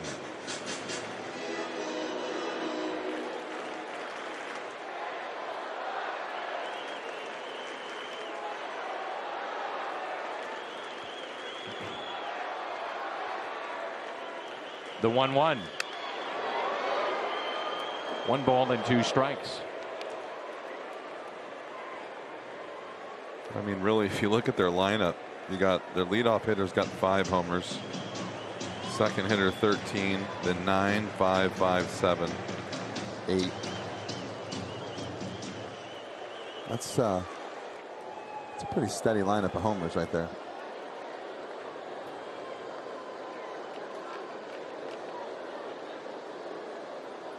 The 1-2. National League West Division looks to be fun all summer long. So we're a third of the way through the season. The Giants at the start of play today leading the Padres by a half game and 2 in front of LA. And I'm not sure many saw that coming from the Giants. I was going to say the team that you don't expect and you don't hear much from, now all of a sudden in first place.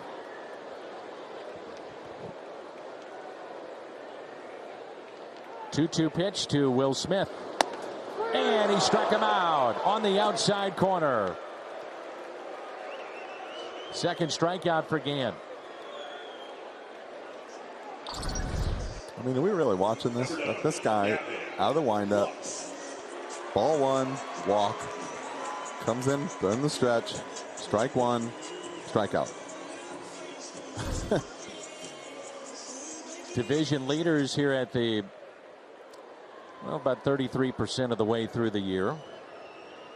There's Gavin Lux. Tampa Bay Rays started with a 2-game lead over the Red Sox. They were 5.5 in front of the Yankees at the start of play tonight. A fly ball out to center. Catch made by Carlson.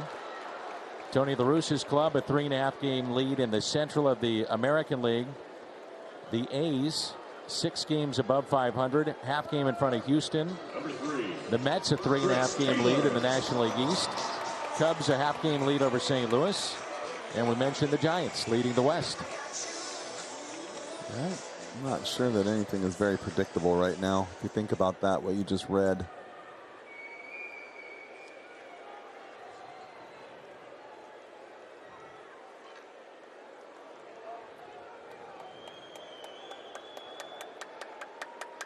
Maybe other than Houston and Oakland. Not even Oakland, but Houston. Other than that, the whole entire Major League Baseball is unpredictable. Chris Taylor looks at a strike. Cardinals return home Thursday, 1st of 4 against the Reds. Off day on Monday. That'll end 17 games in 17 days. Then a 2-game set with Cleveland and another off day. And the Cardinals will head out to Wrigley Field. First visit to Wrigley. The 0-1 pitch. Caught Molina. Nothing in 2. Yachty says, let's go. Yeah. Don't make me stay out here all night. There's that knee pad covered with the pad and shell, and still hurts.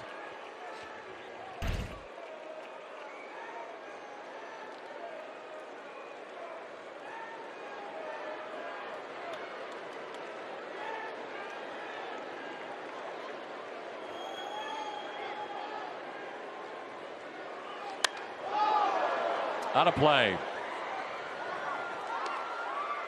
Cardinals will have Edman, Carlson, Goldie coming up in inning number 5. Did you think when the season started that Atlanta would be under 500? Not at all. That was one of the ones that I was looking at that surprised me. Their pitching has not been what they thought it was going to be. They signed Drew Smiley.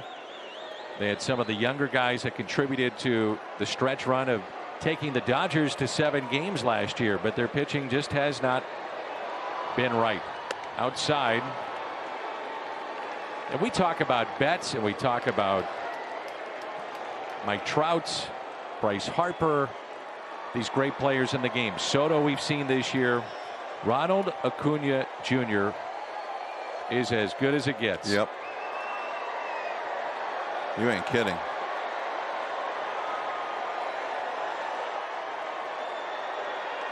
And he does it all too. Fast, hits for power. Great player. Here's a 1-2. Powell back. But you know who my favorite is? Southern California boy, San Diego. I want to see if Fernando Tatis Jr. can be healthy for an entire year, what he would do.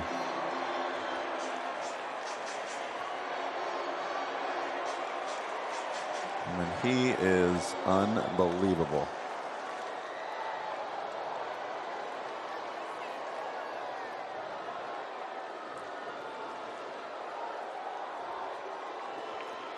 Here's a 1-2 pitch to Taylor. Goes down to get it, and a fly ball into right. Rondon is there, makes the catch. And again, another stranded runner for John Gant. Top of the lineup coming up. It's 2-0 Cardinals.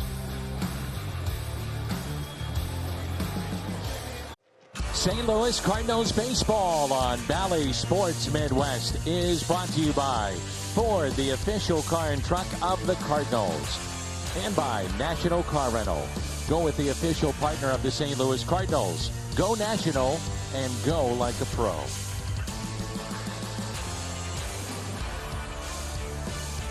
Game started by David Price. Joe Kelly came in. We've seen Bickford and now Nate Jones. Scoreless frame last night. Retired 3 batters on 10 pitches. Signed a minor league deal with the Dodgers back on the 14th of May. Went to AAA Oklahoma City, their AAA affiliate. And he's had a nice long career, 10 years. Chicago, Cincinnati, and Atlanta.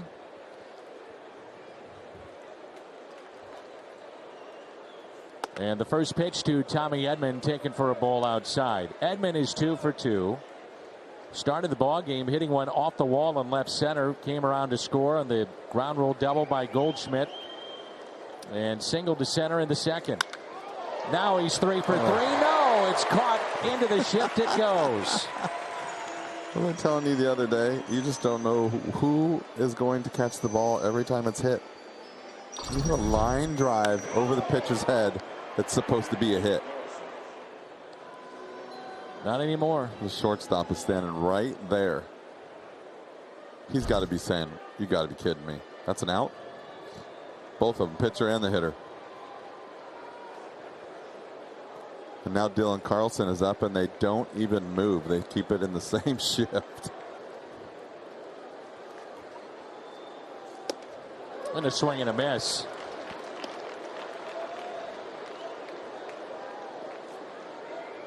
Back-to-back games with a home run, and tonight he's 2 for 2. Single to right, and a single in the second. That brought in Jose Rondon.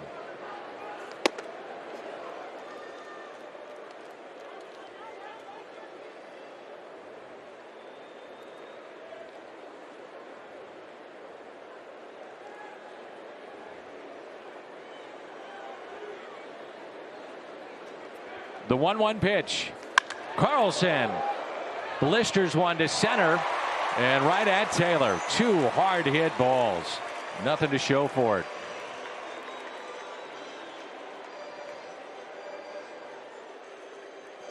Boy, he is had some tough luck on this road trip, and he's had a good road trip overall, but it could be even better. I was going to say his exit velocity average has got to be up there right now, and his batting average is going down, and you can see right there Jones is smiling.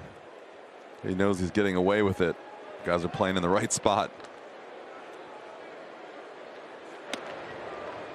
See if Goldie can't gear up for a fastball. Started early and unleash one into the skies at Dodger Stadium.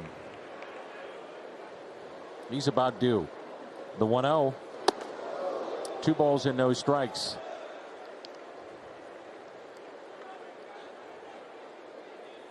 Looks like he's just a little bit caught in between. Like he wants to stay on the ball. He's not really letting it fly like he was before. Not feeling comfortable. It's a good chance right here to do it. 3-0. Don't see him swing very often 3-0. But this might be one of those times. This guy's fastball to me looks straight. Pretty straight. Got a little jump to it though. 95. But yeah, you're going to get a fastball to hit. It's going to be right here.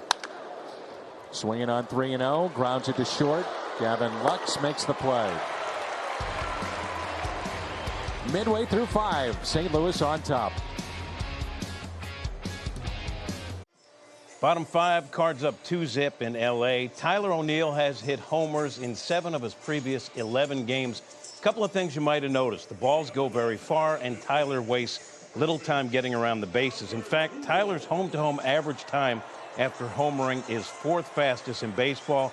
Yes, there are people that track that. Billy Hamilton tops the list, but he has just 2 homers. Tyler explained to me why he doesn't Cadillac around the bases. He told me, I'm not out here to waste anyone's time. Showboating isn't part of my game. There's a time and a place for emotion in baseball. It doesn't come during a run-of-the-mill homer. Danny Tyler is old school. Old school. Little Scott Rowland on that home run trot. Here's Albert Pujols. And Pujols, first time up with 2 runners on, grounded out softly to third. In his career, 2nd time through a lineup. So Albert's 2nd time seeing a pitcher. 295 hitter. Good changeup. It's one of the better ones tonight. Yeah, you don't see Albert taking the swings. That pitch he grounded to third was a changeup, and I've seen him hit that ball over the third baseman's head a million times. Don't see him swing and miss, but John Gant's got a good changeup. 0-2 pitch, and it's 1-2. Got to be a little fun for Yachty back there. Cat and mouse game with his buddy Albert at the dish. You got that right.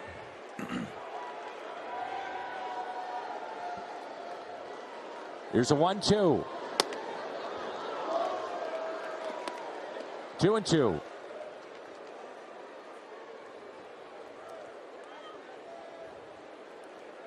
The highest slugging percentage by a Cardinal against the Dodgers. 5th best, Albert Pujols. Check swing.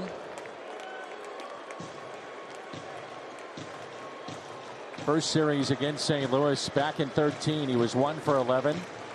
In 16, again in California, 3 for 13. And then that series in St. Louis, 4 for 11. And a magical home run. A 3-2 pitch. Pujols into center. And Carlson makes the catch. The BJC Healthcare difference maker, tonight's starter, John Gant of the St. Louis Cardinals. 4 1/3 thus far, 2 hits. He has walked 3. He has struck out 2. Another aspect of Gant, it's not only pitching out of trouble, but the soft contact that he gets. Just don't see a lot of balls barreled up against him. Not many home runs all season long given up. And soft contact. Matt Beatty grounded out to first with 2 runners on his first time up. Curveball drops in for a strike.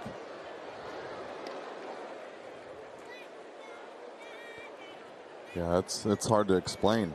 Really is. The soft contact, the walks, the everything, and then gets guys on, bears down, and I think he walks through lineups when he needs it the most. Elevated a 94-mile-an-hour fastball, and it's 0-2. But like I said, there's something to be said about that. Not being sharp out of the windup and then out of the stretch your nails. So it's, I don't know, that's something to look at if you're the pitching coach, I believe. The 0-2. Outside corner, struck him out. And the third strikeout for Gant. No argument from Beatty. Good pitch. A little bit outside, but good pitch.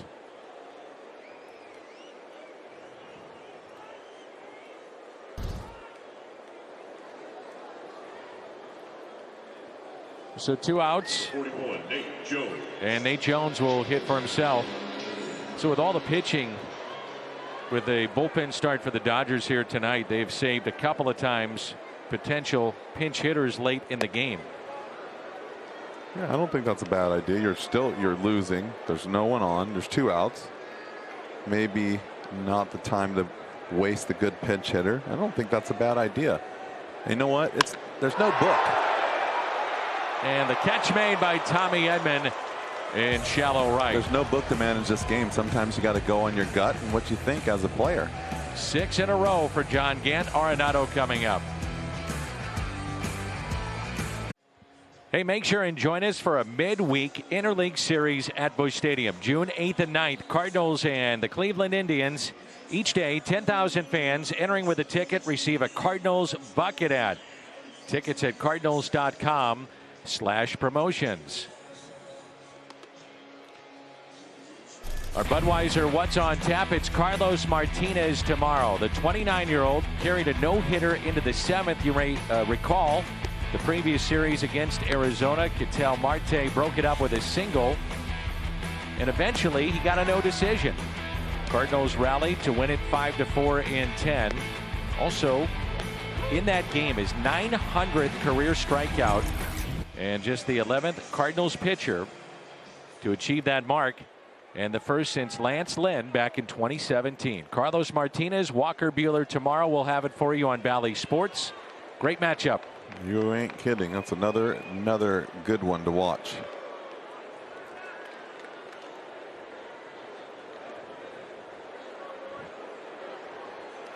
Here's Nolan Arenado, quiet in this series so far. First pitch swinging, popped up. Catcher Smith throws the mask and makes the play.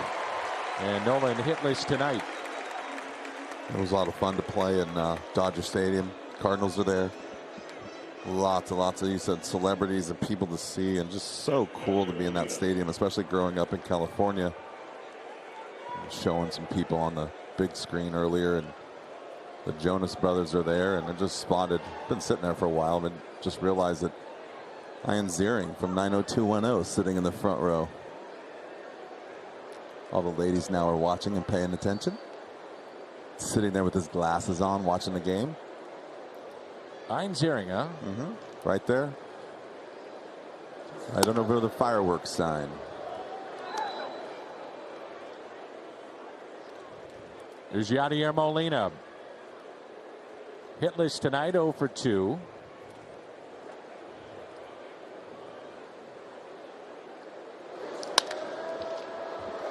Hit up the middle. Muncy, 2 down. 2 outs, brings in Tyler O'Neill.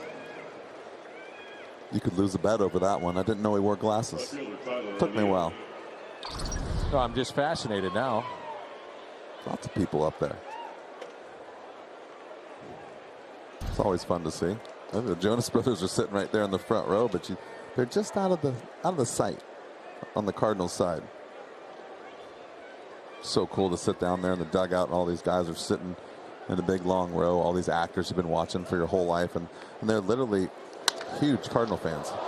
Off the glove of Smith, no chance to get Tyler O'Neill. That's a base hit with 2 outs here in the 6th inning.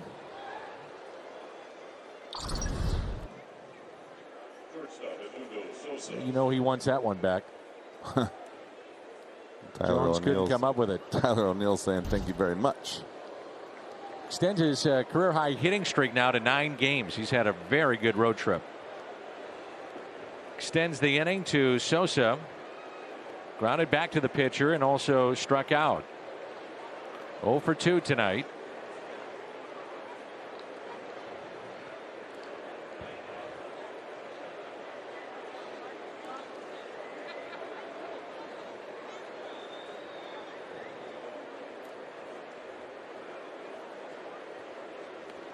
Sosa looking for that first career home run. He's driven in 3.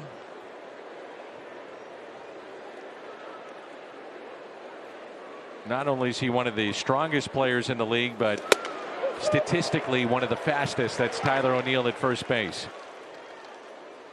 He can absolutely fly. About the top 10 in sprint speed, the entire league.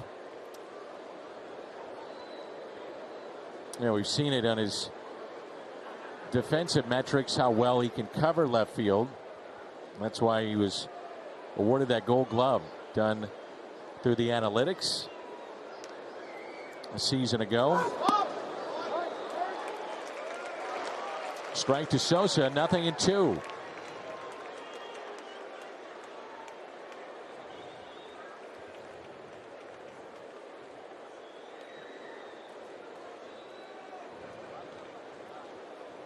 Jose Rondon on deck if Sosa can extend the inning. Hit out of play.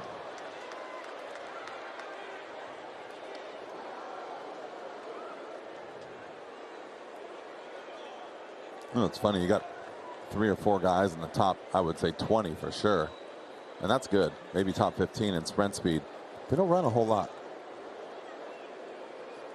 And the art of stealing bases isn't all about speed.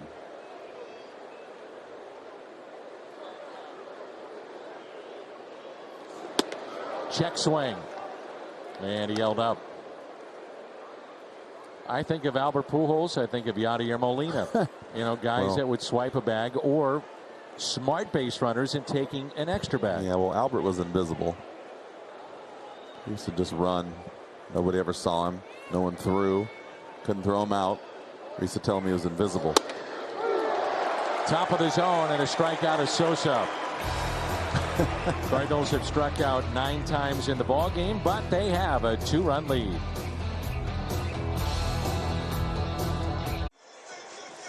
Who's ready to get discounted Cardinals tickets? 8 or more gallons of gas at a participating station using the My Phillips 66 app and get up to 50% off Cardinals tickets. For more information, visit cardinals.com/Phillips66.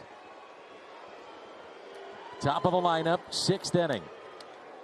It's a big inning for the Cardinals because the road trip has seen 8 starts, only 1 of which saw the starter pitch through the 6th. When you have that, your bullpen has got to work, and they've had 3 or more innings in 7 of the 8 games consecutively. And the last 2 games, relievers have allowed 10 earned in 6 innings. So you want to see somebody eat up some of the innings, and it might be John Gant tonight. Well, you want to see that every single night, and clearly that's not possible. But whenever you get that chance, pitch counts down. Got to get guys to stay out there as long as possible, especially when you get into those long windows of games with no off days. And a base hit into center. A lot of travel. This is going to be a killer after tonight. They had to fly home tonight, which I can't understand this. Land tomorrow. Sorry. Fly home after the game tomorrow night. And this is where you start to get into trouble. Land at probably what? 6 a.m.? Probably. Get home 7. And they play that next day. So it's going to be a little bit of a rough day right there. Maybe even the next day after that. But that just goes part of the game. But you're right. Getting guys to eat up innings every now and then to give that bullpen a break is key. Max Muncy. Ball 1.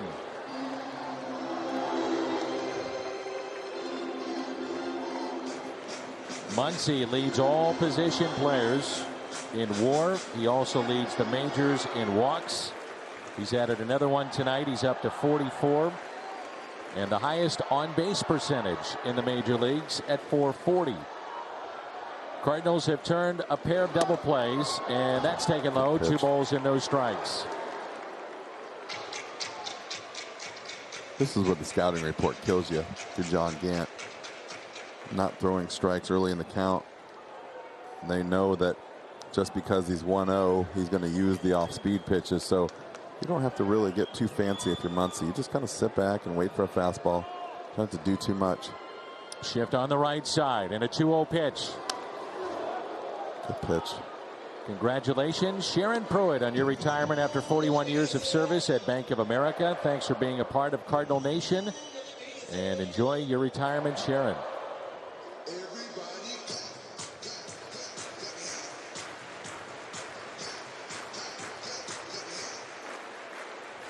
So 3rd time through a lineup. Let's see if Gant can change things up and the trend that's been happening this year. Go deeper into this game. The 2-1 pitch to Muncy. Taken low. Oh, he's not giving him anything at the bottom, is he? Nope. Turner on deck.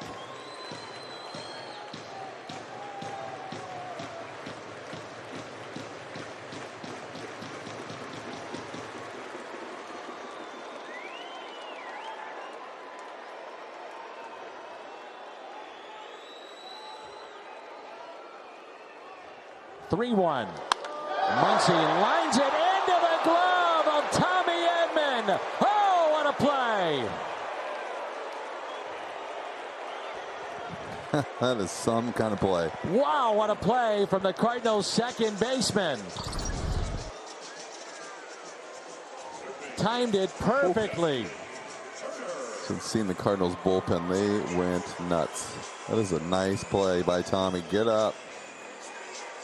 John Gant jumping with him in the background.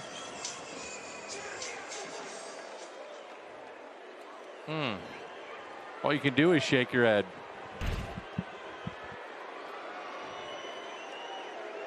Some kind of player.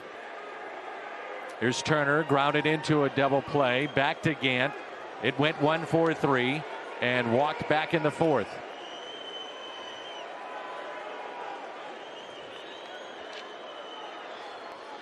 First pitch to Turner off the plate for ball 1. So the Dodgers, with men on tonight against Gant, 1 for 10, a strikeout. They've grounded into 2 double plays. Keeps doing it.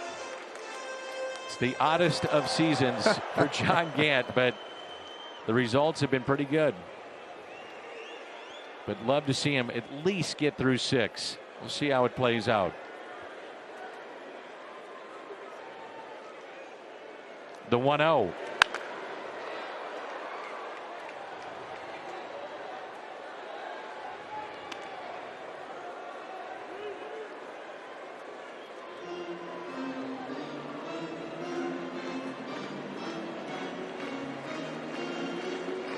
Mitch White, a right-hander, throwing in the bullpen for the Dodgers.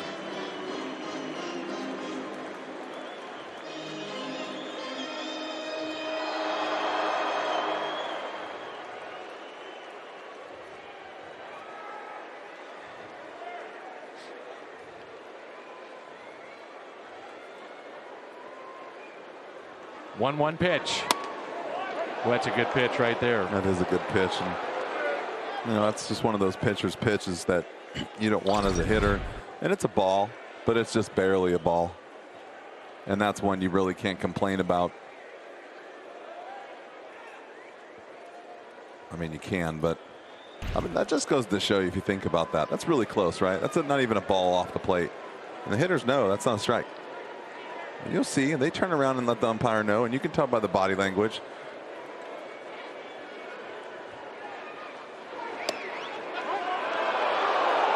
At the bottom of the zone. I mean, you don't want it to be a strike, but it's a strike. And Turner can't believe it. Look at It's a strike. Look at the movement on that ball. The thing that with that pitch with Turner is when it comes out of the hand, it looks like it's going to be way out there, and it runs back hard. I mean, that is, tell you what, they need to find some metrics for that amount of the ball moving back like that. I'm sure they have it, but It's a whole nother monster. Will Smith, single to right, called out on strikes back in the fourth. 3 of the 4 strikeouts looking. And that's a strike. And the home plate umpire hearing it from the Dodger bench. Hunter Wendelstadt, the crew chief, takes his mask off, screams back at the Dodgers and Dave Roberts. So as long as they don't go upstairs and see the strike zone, they'll be like, oops, shouldn't have said anything. And see Justin Turner as well, barking from that dugout. Hunter's a good umpire. The 0-1. Hit down the left field line, and that ball is fair and hops into the seats. The Cardinals catch a break as Betts will have to stop at third. He may have scored on that, depending on the carom in left. And it's second and third with 2 down.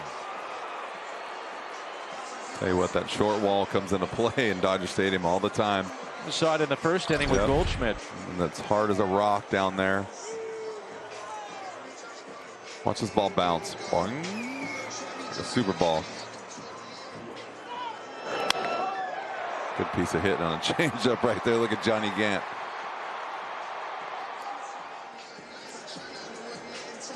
And the batter will be Lux.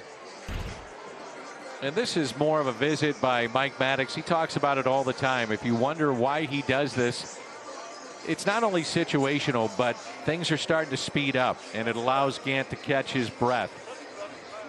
Kind of regroup physically when you're out there on the mound. Gives us a minute to explain what's going on. Also, he's doing it for us too. But yeah, you're right. Slow down. You get in a situation right now where you're going to go out there and you're going to talk about, okay, these guys are here. You got 2 outs. You've been doing a great job with this. You know, and it's right back to, you can't leave anything unsaid. So do you want to pitch to this guy? This is what's going to happen if you get ahead. This is what's going to happen if you get behind. Don't try to be a hero. You got a right-hander on deck. You got Albert after that, one at a time. Just can't go out there and just throw fastballs down the middle just because you're worried that you got 2 guys on. Be smart. 2 outs, 2 on. Lux breaks his bat. Shallow right center. Sliding catch. He caught it. He caught it. Dylan Carlson robs Lux. Keeps the Dodgers off the board. What a play in center from the rookie.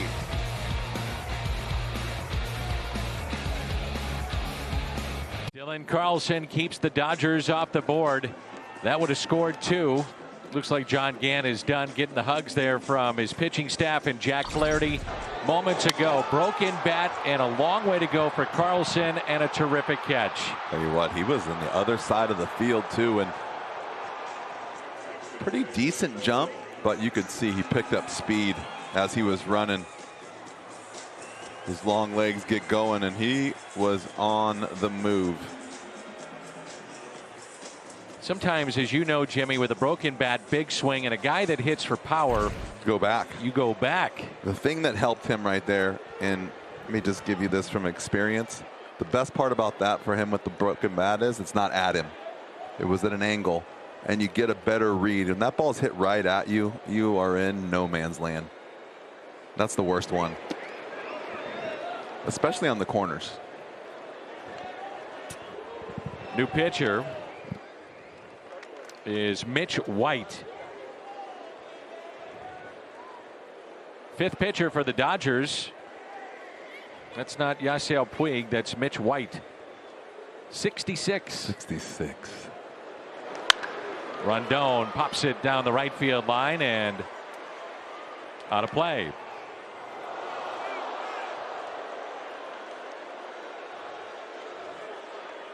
It's funny. I feel like he wasn't even here. Puig. Just what's going on in the world, and it's been in Cincinnati now where you see him, or before when you saw him a lot, and then this team has made a couple of runs without him. And the 1-1 fouled back. I couldn't tell you if he was here 4 years ago or 2 years ago.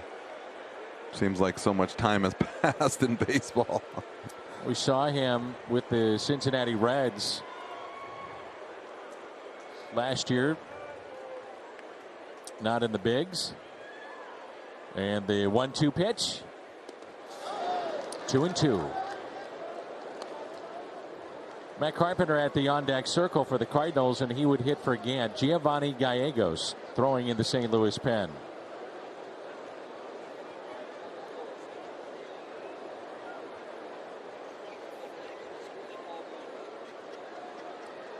The 2-2 pitch to Rondon.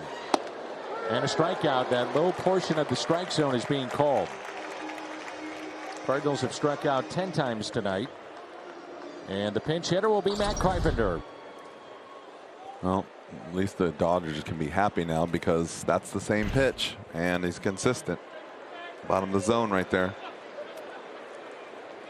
Honda home run inning. Cardinals hit a home run. The Gateway Honda dealers will donate $1,000 to the Make-A-Wish Foundation of Missouri.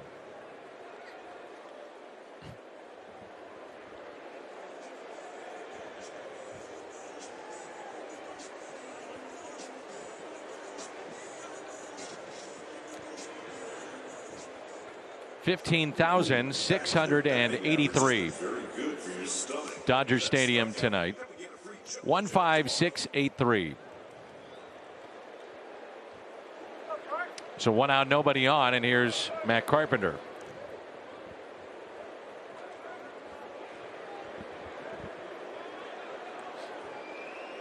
Tommy Edman to follow. First pitch is strike. Well, pitchers have been attacking Carpenter with curveballs and changeups around the zone. Changeups down, curveballs around the zone, and fastballs up. See if this is the same kind of at bat. This pick right there.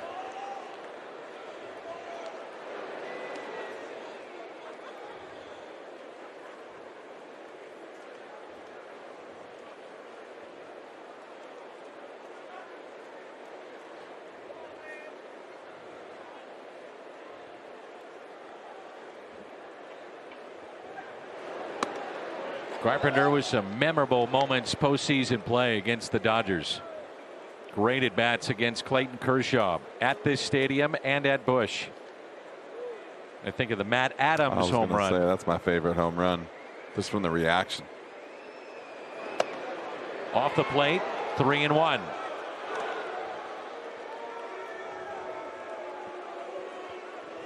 So John Gant, the second Cardinals pitcher to go 6 innings on this road trip.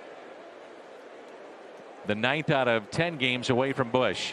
3-1 pitch here to Carpenter. Sends a fly ball into shallow left. And it's dropped. Beatty dropped it. And Carpenter will wind up at second base.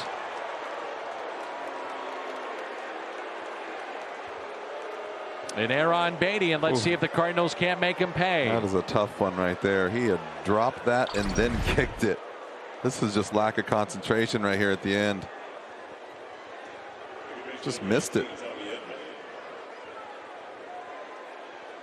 I thought he might Paul O'Neill it back into the infield with a kick. It would almost. Could you imagine if sometimes when you can kind of hook it with your glove and lift it in the air a little bit, it could have whipped it into the stands. Sure. They might have come and got him right there on the spot. Hey, come on in. That glove looked like that glove you used when you've had it since high school. Tommy Edman. Edman, a double off the wall in left center. Run scored in the first, singled to center in the second, and the hardest hit in terms of exit velocity is third time up and lined into the shift, and you see the shortstop right behind the second base bag. Tell you what, that left fielder right now wants to go hide in a hole, and he's hoping Carpenter doesn't score.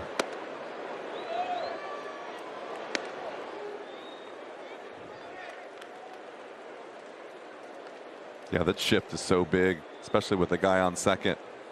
If Tommy just put the ball in play with a bunt, he's got an easy base hit.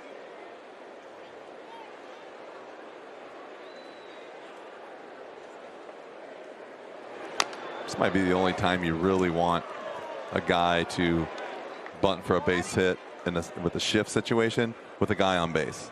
Because right now, you bunt him over, you're safe. Decent bunt. You don't even have to be a good bunt. And then you got Dylan Carlson coming up with 1 out and a guy on third. Probably as hot as anyone in that lineup. Now there's 2 strikes, 1 and 2. Carpenter, your runner at second, and spoiled by Edman. A lot of family and friends at Dodger Stadium, we understand, tonight for Tommy Edman, the San Diego native.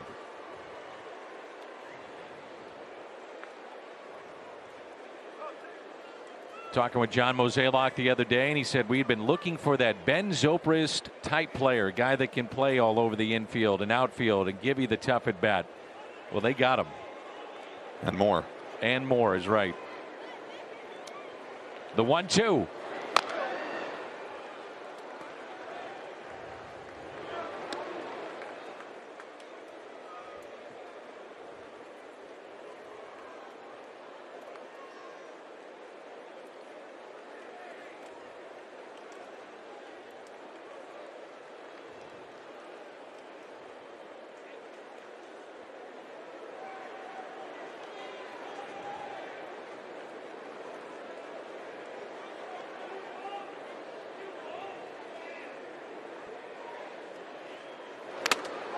Off the mask of the home plate umpire.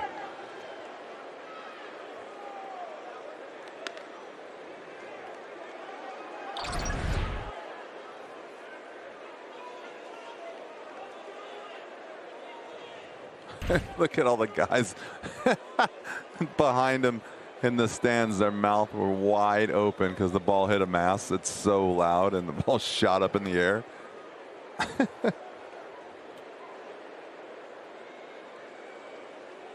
Here's a 1-2 and a strikeout of Edman. 2 strikeouts in the inning, and now Dylan Carlson.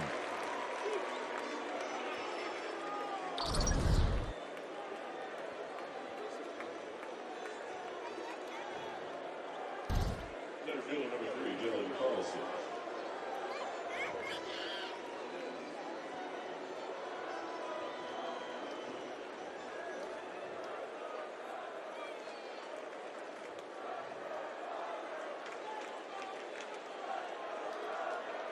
Dylan Carlson, 2 hits tonight and a line out to center and a game-saving catch in center.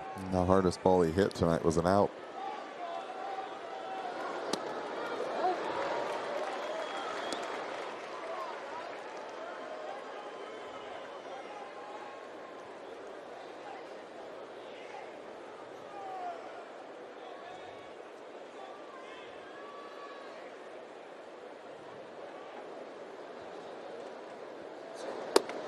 Couple of breaking balls, 0-2.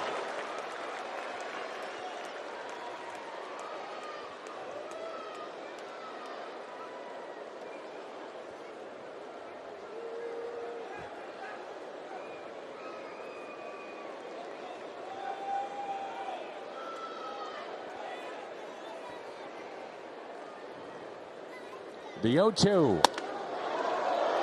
He stabbed at it, and that's been a strike all night. If he catches it quietly, we move to the bottom of the 7th. I think that kind of crossed up Hunter a little bit. They wanted the ball up right here. You see him standing up, and then he has to jump down really quick. He wanted to punch him out, too. And this is a good point, because sometimes the umpire is reacting on the glove more than the ball crossing the plate area. I can bet you anything. The next pitch that's close is going to be a strike. Little make good. Yeah, I think he knew he missed it maybe, but like I said, sometimes the umpire has to rely on the glove, and when you see that glove jammed down and like that close, they watch the thumb, how it turns over, how much the glove moves.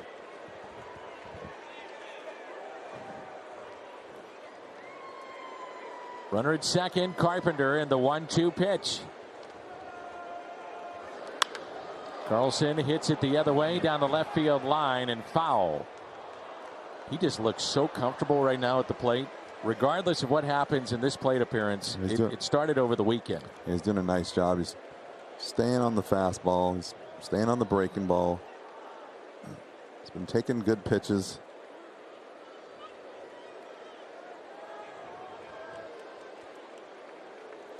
Not swinging and missing very much.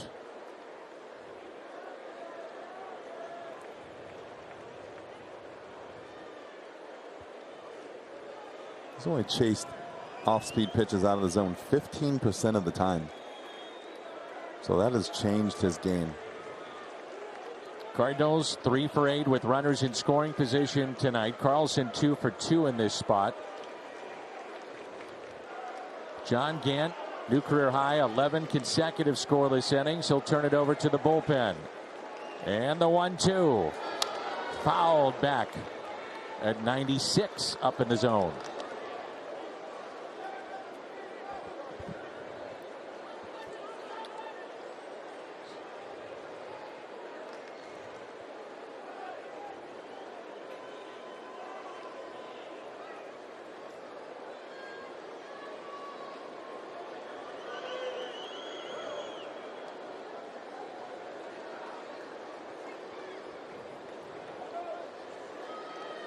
And White steps off.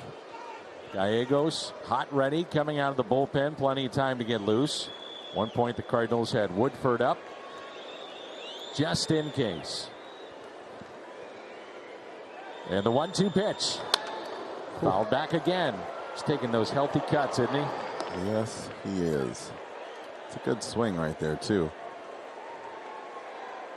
I mean, that's not the swing that the home run swing or the base hit swing. That's a keep me alive swing, even though he's taking a big hack at it. He shortens up a little bit. The ball's down around the plate a little bit more. I think he can size it up a little bit better. Pretty sure he's going to get another breaking ball here pretty soon. Outside at 97. Fans letting him hear it. Let's not forget, Danny, he's 22 years old. 22. And still rookie status in the game. 2 balls, 2 strikes on Dylan Carlson.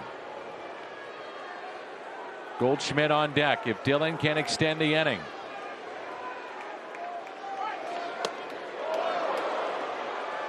See him times last year chase that pitch a lot. It's because he was getting pitched in. He was trying to speed. He was speeding up. He's done such a nice job this year of slowing himself down. And you know the thing that you have to remember as a hitter, you're going to get beat 70% of the time. You have to just learn to get beat and not panic and try to do things to overcome what you got beat by. Just stick to your game plan. 3-2. And he struck him out. Strikes out 3 in the inning. Cardinals have struck out 12 times tonight. It's a good ball game midway through 7. Cards up 2-0 at Dodger Stadium. Alex Reyes has been sensational as the Cards closer this year. 15 for 15 in save opportunities, 0.64 ERA. He has issued 25 walks, but that doesn't seem to phase him. Mike Maddox told me this about Reyes. Bases empty, bases full. Alex doesn't get caught up in the moment. He's always the same guy no matter what the situation. It may not be a 1-2-3 inning, but we know in the end it's going to be a win for us. And Dan, Maddox says Reyes has so much confidence in what he's doing. He doesn't get rattled if he allows a base runner or 2. Alex Reyes, Jimmy, has been nothing short of sensational. The question tonight, can you get it to Alex Reyes? Can you get it that far? That's right. So here's Gallegos, part of that big trio. Gallegos, Cabrera, Reyes for St. Louis.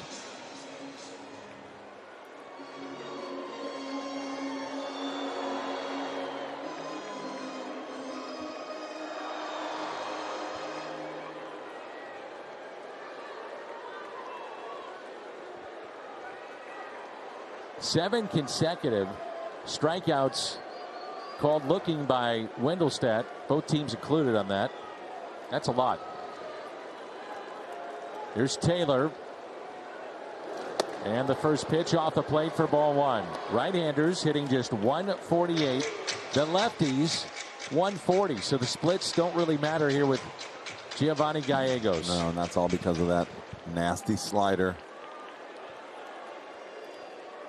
John Gant tonight, 6 innings, struck out 4, walked 3, 4 hits allowed, no runs. Off the end of the bat, Gallegos off the mound. Flips it over to Goldie for the first out here in inning number 7, the bottom half.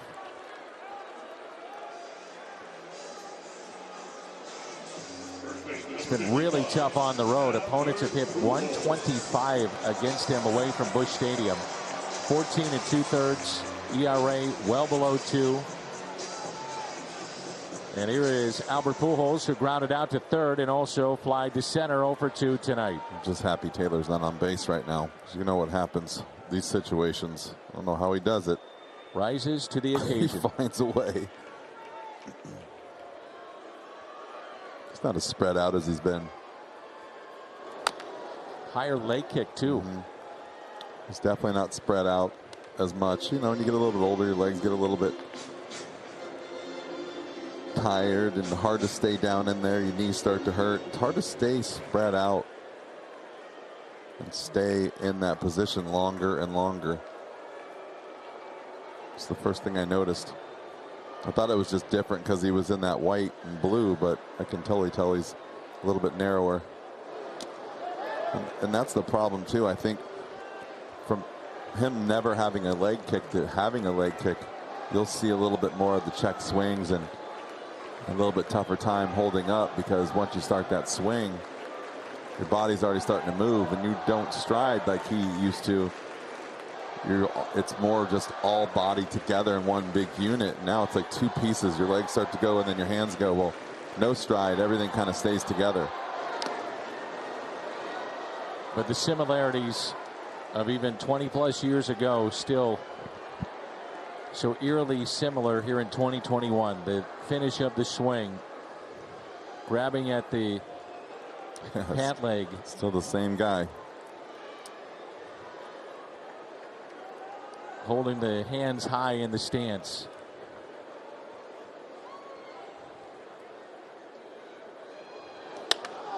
Pujols hits it down the right field line, but foul.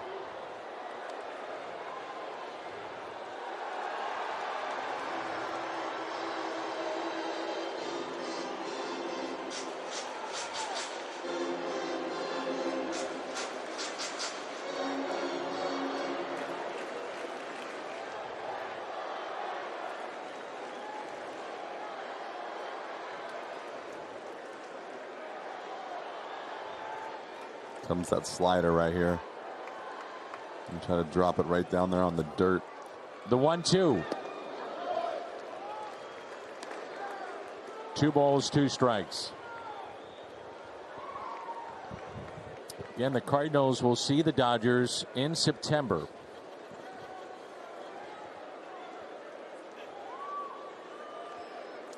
It's a 4-game series in St. Louis in early September. The 2-2. Cody Bellinger is getting loose near the dugout of the Dodgers. Coming off of injury. Now 3-2 on Albert Pujols.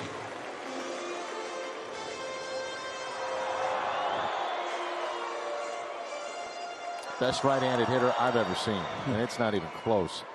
Even with Miguel Cabrera and some of the others we've seen. We saw him every day, and he rose to the occasion more times than not. I had the best seat in the house, right behind him. Yep. And a walk. See if they want a pinch run potentially in this spot. Albert does not run well, and the tying run will come to the plate. Got to think about it if you're Dave Roberts. Yeah, I think they're going to do it. And as I say that, McKinstry pops out of the dugout, and that'll be it for Albert here in game 2.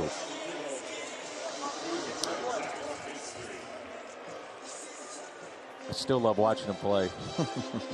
Well, every time the ball's thrown, you think he's going to hit a homer.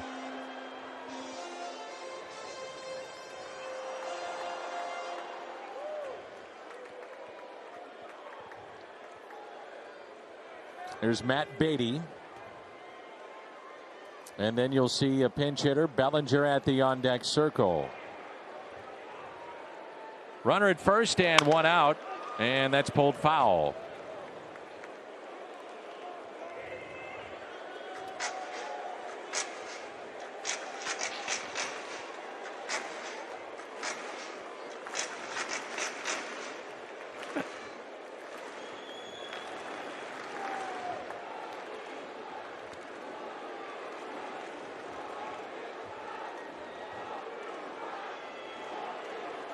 Uceta is up for the second time in the pen for the Dodgers.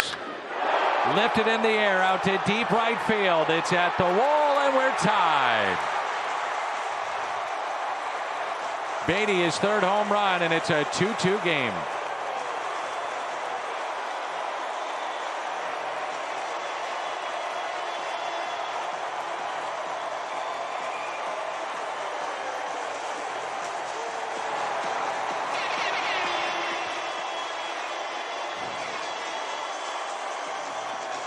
Well, that's how you make up for the air. And then some. You don't see this very often. This is a get me over, hanging slider, and he knew it.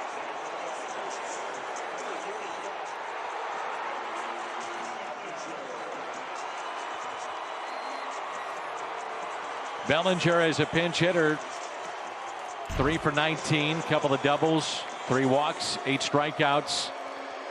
Pujols walked and a home run.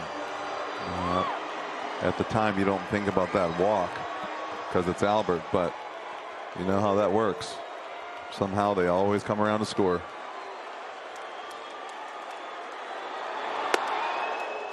Attacking him up in the zone. A lot of fastballs with Bellinger, trying to get back into everyday play. And Beatty, a little bat flip. He knew it, and we're tied at 2. Bellinger activated from the IL Saturday, missed 46 games, 0 for 10 since returning from the IL.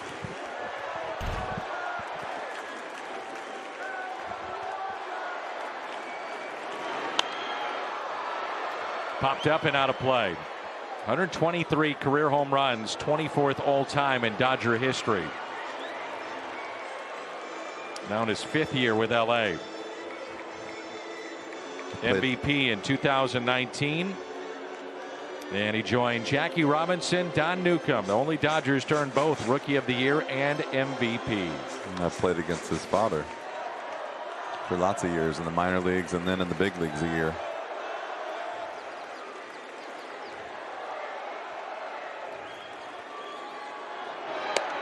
Right down the middle. And a strikeout of Bellinger, out number 2 here in the bottom of the 7th. Thinking about that slider. For Gallegos, his first home run allowed since April 12th. Andrew Stevenson of the Nationals. I was going to say, I don't even remember him giving up a home run this year. It's been so good.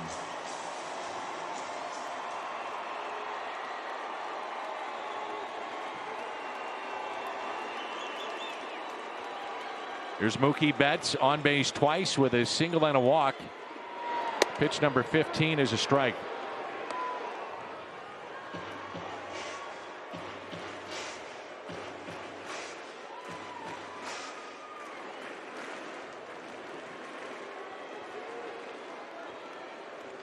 Two outs, nobody on, a 2-2 game in the home half of the 7th from Dodger Stadium.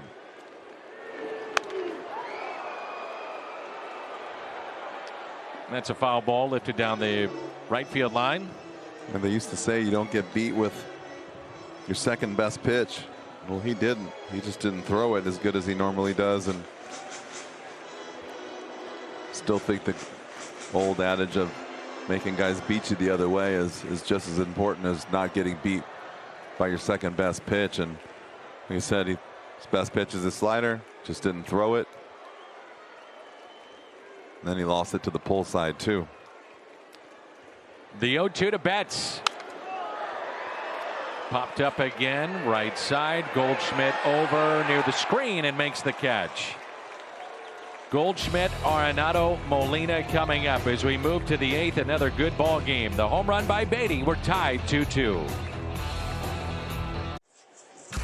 St. Louis Cardinals baseball on Bally Sports Midwest is brought to you by BJC Healthcare, the world's best medicine made better. And by Budweiser, this Bud's for you. Some changes for the Dodgers defensively and on the mound. Chris Taylor going from center to left. Bellinger stays in the game at center. Muncy moving from second base to first. Pujols out. McKinstry Pitch ran for him, and he's at second base.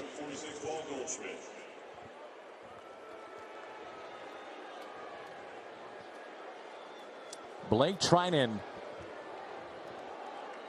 new pitcher for the Dodgers. Another one of those guys that's really done a nice job with improving his spin rate this year. He had a ball that moved about 2.5 feet the other day, Jimmy. It looked like a wiffle ball. The 1-0 and a strike. Well, you said this was going to be a bullpen game. This is the 6th guy to enter the game for the Dodgers. Price, Kelly, Bickford, Jones, White, and now Trinan. And the 1-1 to Goldie. Inside, 2 balls, 1 strike.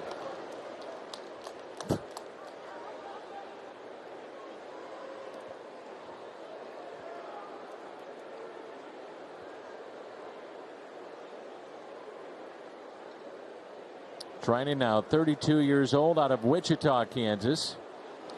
And Goldschmidt hits a high fly ball into center field. Bellinger there for the catch and the first out.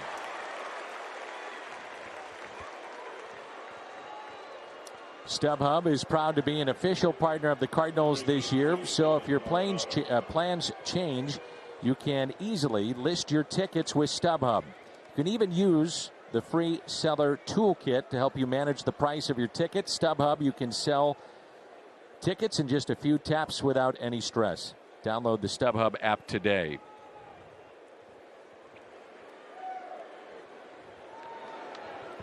There's Nolan Arenado, 0 for 3 tonight.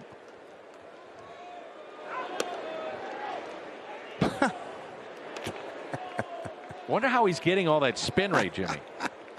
That's like a wiffle ball. That's ridiculous.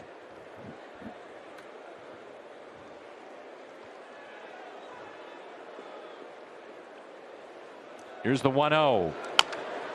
Shot by Arenado up the third base line. Tough play, Turner, and got him.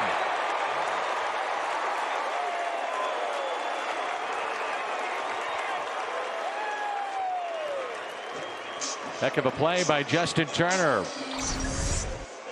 This is a heck of a play by Justin Turner. Didn't think he had a chance. Get rid of the ball in a hurry. Just in time.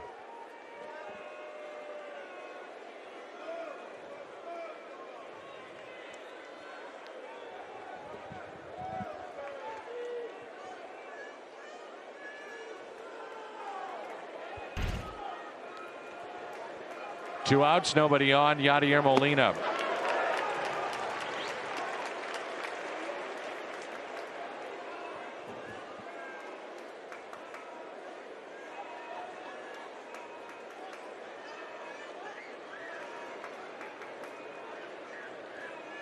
The 0-1 pitch.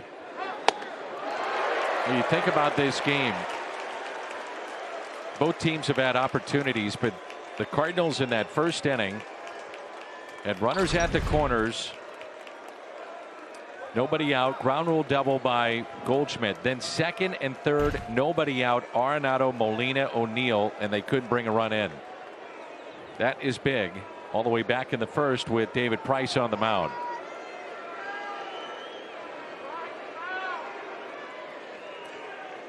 The 0-2 pitch to Yadier Molina. Puts it in play, but lines to Gavin Lux. We head to the bottom of the 8th. We're tied 2-2. Defense here tonight. Back in the 6th. Tommy Edman. How high he gets to make that catch. And then this, a key play. Broken bat with 2 runners on and a sliding catch by Carlson. That saved 2 runs from scoring. StatCast powered by Google Cloud, and a long way to go there for Dylan Carlson to make that play. Cardinals, by the way, have not had a hit leave the infield since David Price was removed from the game in the second inning. Infield single by O'Neill. You had the air by Beatty. That has been it. Gallegos out for his second inning. Kenley Jansen warmed up last night. The closer of the Dodgers became a non-save situation. He sat, and now he's getting loose here for game 2.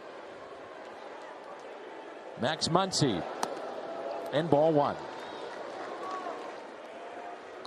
Muncy has walked, grounded into a double play, and lined out to Edman. This is where you need Gio to come back and get a quick inning. Try to get the offense back in there and on the board. It's a ball and a strike.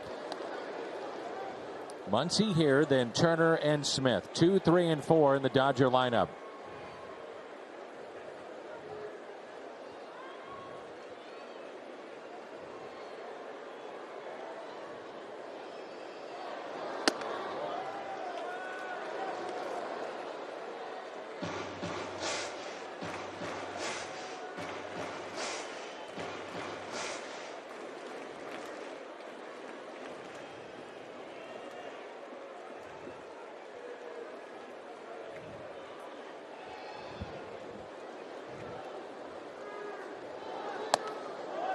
Ooh, gets the call.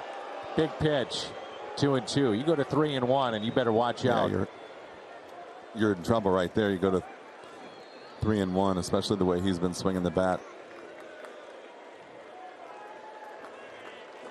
2-2 the count. Especially late in the game. Pitch number 22. This appearance by Gallegos. Long way to go. Arenado, O'Neill, and it's Tyler O'Neill, and he holds on. That almost popped out of the glove. They had the shift on there from Muncy, and so O'Neill, long way to go, was not going to be bailed out, it looked like, from Arenado or his shortstop, so this was on Tyler. Well, Arenado was playing short. That's plenty of room for him to run, especially with that speed. That's an easy play for him. The only problem right there is he sees Arenado a little bit. And so that scares you a little bit. Got it in the heel of the glove. So the catch made by O'Neill. That little bit of eyesight, seeing that other person, scares the bejeebies out of you and kind of take your eye off the ball at the last second. Strike 1 on Justin Turner. Grounded back to the pitcher, turned into a double play to end the first. Walked in the 4th and struck out looking in the 6th. That's why it's so important to have a good relationship with your players. Know exactly who's where, when, and they're going to listen. If you speak up and you know your players, there's never a collision. You know, if you do what you're supposed to do, you tell guys, hey, like I used to tell guys, I'm coming hard, and if you hear me, get out of my way. Don't stop. Don't stand and stare and watch. Get out of my eyesight. And I would say it all the time. I would run out there if there's a guy on our team that just showed up or a guy come up from AAA. I would say, listen, you hear me? Get out of the way. Yep. I do not want to run into anyone. Here's a 1-1. 1-2.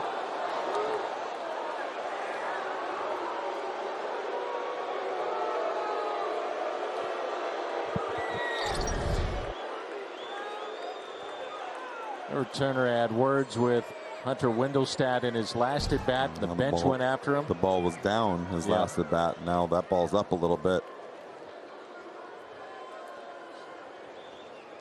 And the 1-2. Turner rips it out to left and a base hit. And the go-ahead run is aboard at first. 1-out single. Justin Turner brings in Will Smith. This guy's got as good of a right-handed swing as anyone I've seen. Gets extension so much. Doesn't matter if he hits it to right center, left center. Gets his hands out all the time. Tell you what, you know where that came from when I was telling you about get out of my way? Fernando Vina I used to call him off and he would just stop. And literally the ball would almost land on his head. And I said, hey dude, you got to move. Like, I can't tell if you're moving, running, or you're camped. I was like, you have to, like, go to the side a little bit. Give me a little, effort here. But that's you, though, in a communication with a teammate and your history of being a very good player. They're going to give way. Well, I mean, just like I said, I don't The hard thing is when you can still see the player. You can't really get the depth of it, so you can just see the uniform. You don't even want that in your vision at all. And so when two guys are running hard, that's when you just got to trust it, and you're hoping the other guy's going to peel off out of the eyesight. Will Smith single to right, struck out looking, doubled down into the left field corner, then left stranded back into 6 on that great play by Dylan Carlson. 1 ball, 1 strike. Jake Woodford up for the second time for the Cardinals. Giovanni Gallegos may be running on fumes. Pitch number 29 here. I mean, that's the thing. When you have tight games, you want the big 3 in there, but you can only ride that for so long. Well, catches up. Definitely have to have some time off. And Gio's thrown a few pitches this week, but not a bunch. He went back-to-back days on the 26th and 27th, and then had a day off.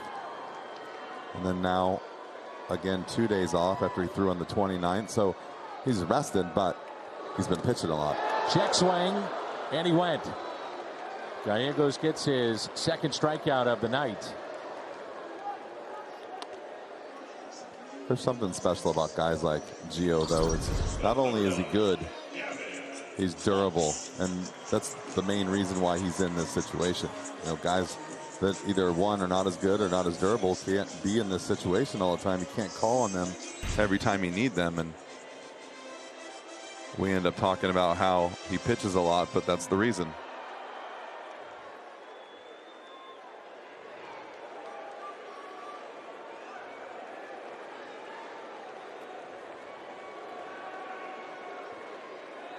There's Gavin Lux.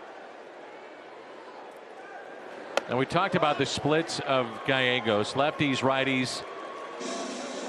He's awfully good against the lefties. However, Lux against left-handed pitching is 8 for 41, a 195 average. They've used a couple of pinch hitters in this ball game tonight. You think, maybe with Gallegos kind of running on fumes, maybe go to a lefty, but that will not be the case tonight. Here's a 1-0. Genesis Cabrera threw a bunch last night, so you'd have to assume he's unavailable. Well, he hasn't been. And I'm sure Mike doesn't have great trust right now with Webb in that kind of spot. Well, and I was going to say, you get a guy like Cabrera, he's thrown a lot of pitches this week, and threw 34 yesterday. It's tough to go back-to-back days with him, and plus he's been a little wild again. So talk about trust. Who do you trust? Well, this is the guy. 2-0 the count.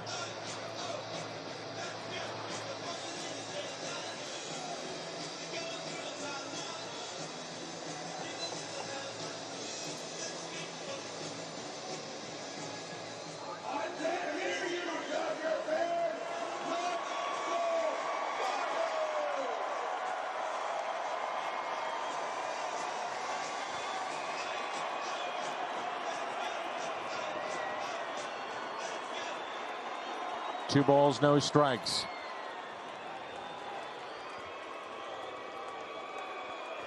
Kenley Jansen and Woodford in their respective bullpens just standing out there. And the 2-0 catches the outside corner. It is funny when you see guys in the bullpen, they're just literally watching the game. Once they get hot, trying to see what's going on, what's going to happen. Dodgers snapped a 3-game losing skid yesterday. They've won 14 of their last 19. They've come back to tie this game up late. 2-2 our score.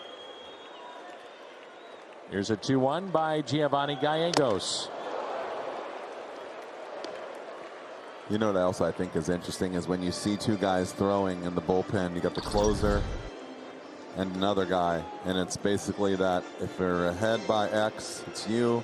If we're tied or ahead by Y, it's you, and as soon as X takes over Y, you see the closer just basically walk away. He knows he's out of the game. So last night that happened. Kenley Jansen just dropped the ball and walked away. Give it a mic drop, it just took off. 2-2 pitch to Lux. Carlson, the catch. And that's the ball I'm talking about when it's hit off the end of the broken bat. Straight at you. A little tougher read. You saw him take a second. 2-2 into the 8th. This copyrighted telecast presented by authority of the Cardinals and not to be reproduced or retransmitted in any form. And the accounts and descriptions of this game may not be disseminated without the express written consent of the St. Louis Cardinals. Wherever you may be, we hope you're enjoying Cardinals baseball tonight. It's a good one. 2-2 as we head to the 9th. No Jansen. It's still Trinan. Dodgers have used 6 different pitchers tonight. Tyler O'Neill leads it off. Breaking ball and a strike.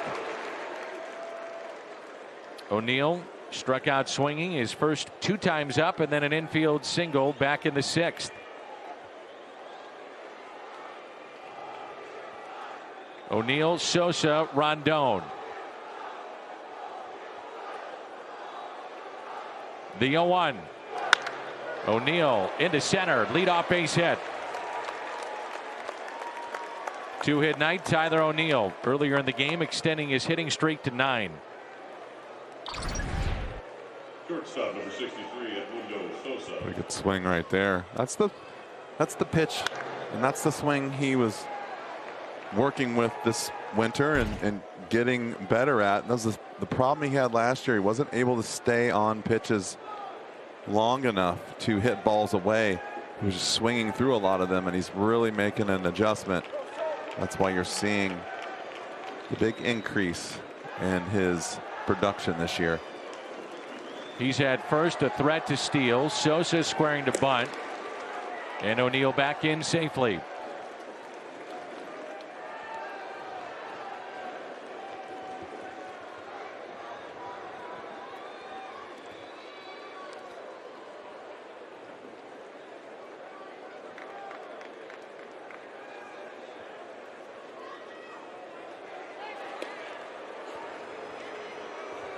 Seeing Trinan throw over, even then Sosa didn't pull back.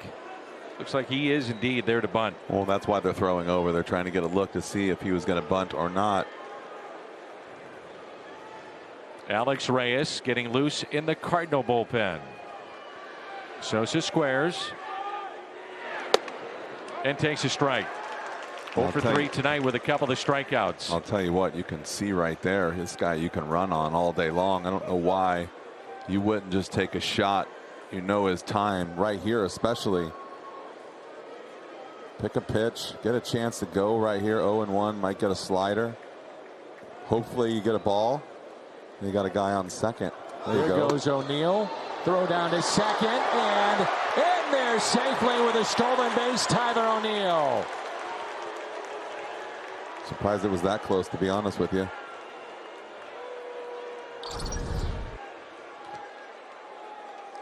And he took a ball, so again, only 1 strike on Sosa. So now you have a chance to bunt him over potentially to third. It's a heck of a throw by Will Smith.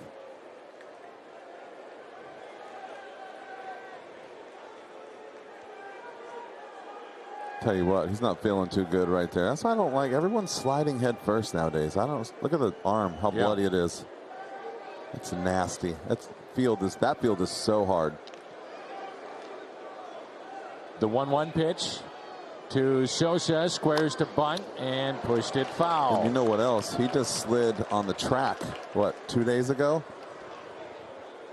in Arizona, and that's just opened that back up. That's that same spot. Remnants of that. That's that scabbed up, and now it's bloody again. That is not fun. Sosa 3 for 14 with runners in scoring position. Those are those scabs and cuts that you get during the season that take months to heal because you find a way to break it back open all the time. O'Neill, remember, broke his finger with a slide too, head first. Here's a 1-2 pitch. Sosa puts it in play. Base hit into left. And he scores. Here comes O'Neill. He will score. And the Cardinals have taken the lead 3-2 here in the 9th. And Sosa winds up at second. What a great play by Sosa right there. Not just getting the hit, but going to second base on a really not a good play by the left fielder, just flipping the ball in towards third. They had to play in, anticipating even with 2 strikes it may be a bunt. He shoots it through the hole. The speed of O'Neill allows him to score, and as you said, Sosa heads up play to wind up at second. Isn't that Turner out there or not Turner, I'm sorry. Taylor's out there in left field now, and looked like he was playing way into the gap. Was nowhere near close to that ball when he ran around there. It was an easy play for Sosa to go to second base. Now Rondon with a runner at second. Yeah, you might think about bunting here. Bunt or steal. And I'd bunt before I would steal, but if he's that slow to the plate, you get a good jump. Go ahead. Cardinals, in a way, manufacturing a run. A base hit, stolen base, showing bunt, open up gaps. Base hit scores O'Neill.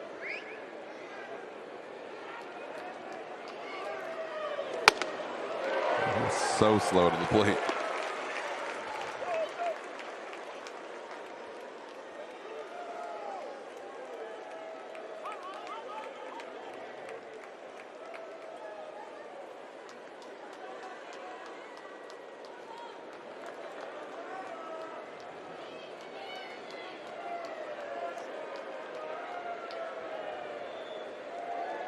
No balls and 1 strike.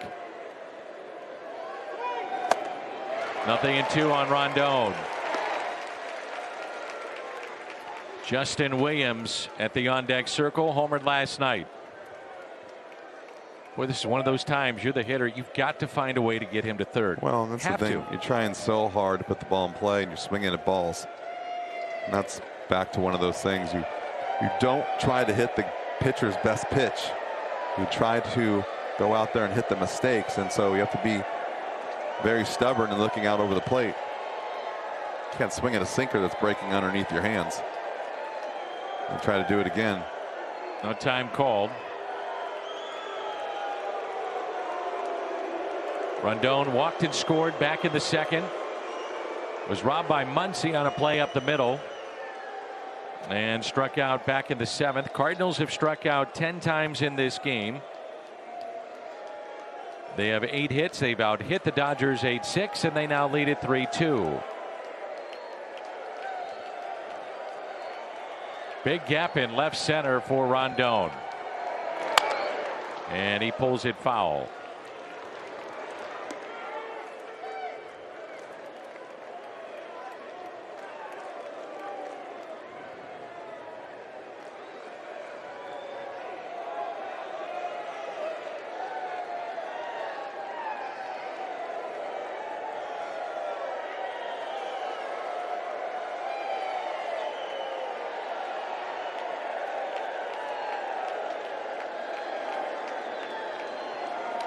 The 0-2, Rondon, a swing and a miss.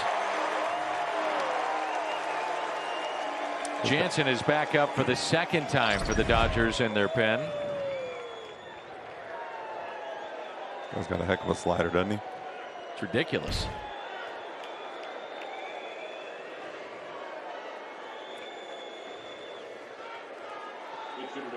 Justin Williams, 115 miles an hour off the bat, and then off the foul pole against Trevor Bauer. Among rookies, the 3rd highest exit velocity this season. Yermin Mercedes, Andy Young of Arizona, and Justin Williams. Williams hit a home run on May 1st, didn't hit a home run until yesterday, the 31st. Here comes Kenley Jansen.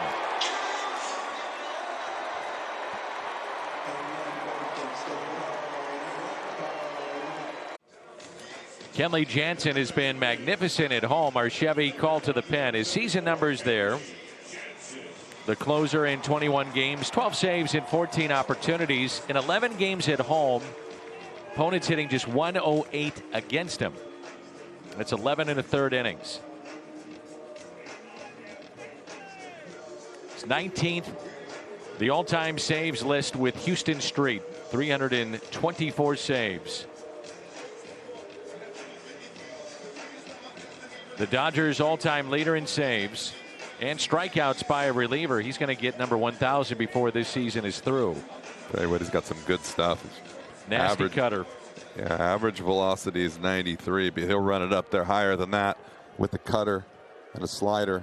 Well, his velocity is down, but he has figured out how to handle it with the velocity not in the, let's say, high 90s. He used to just blow. That's and right. He would get you to chase up because he had so much movement, especially even the left-handers. Like I remember trying to get pitches to hit, and he would throw a ball middle away, and it would just run off the plate.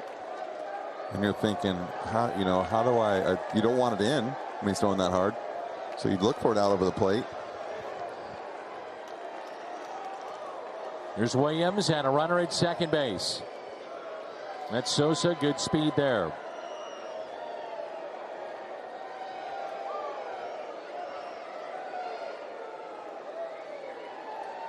Jansen is finally set. And the first pitch to Justin Williams. Fastball and a strike at 92.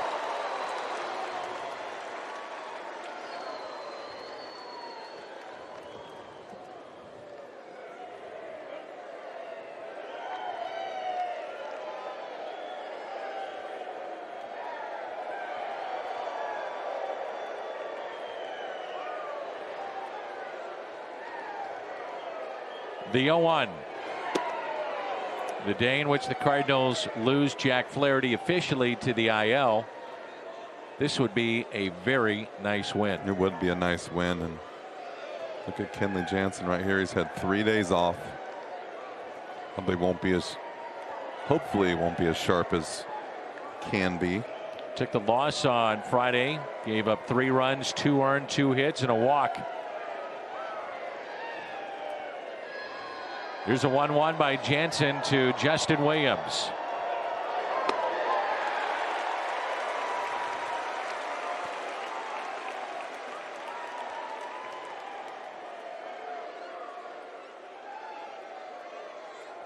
Three-time All-Star, 2-time Trevor Hoffman National League Reliever of the Year in 16 and 17.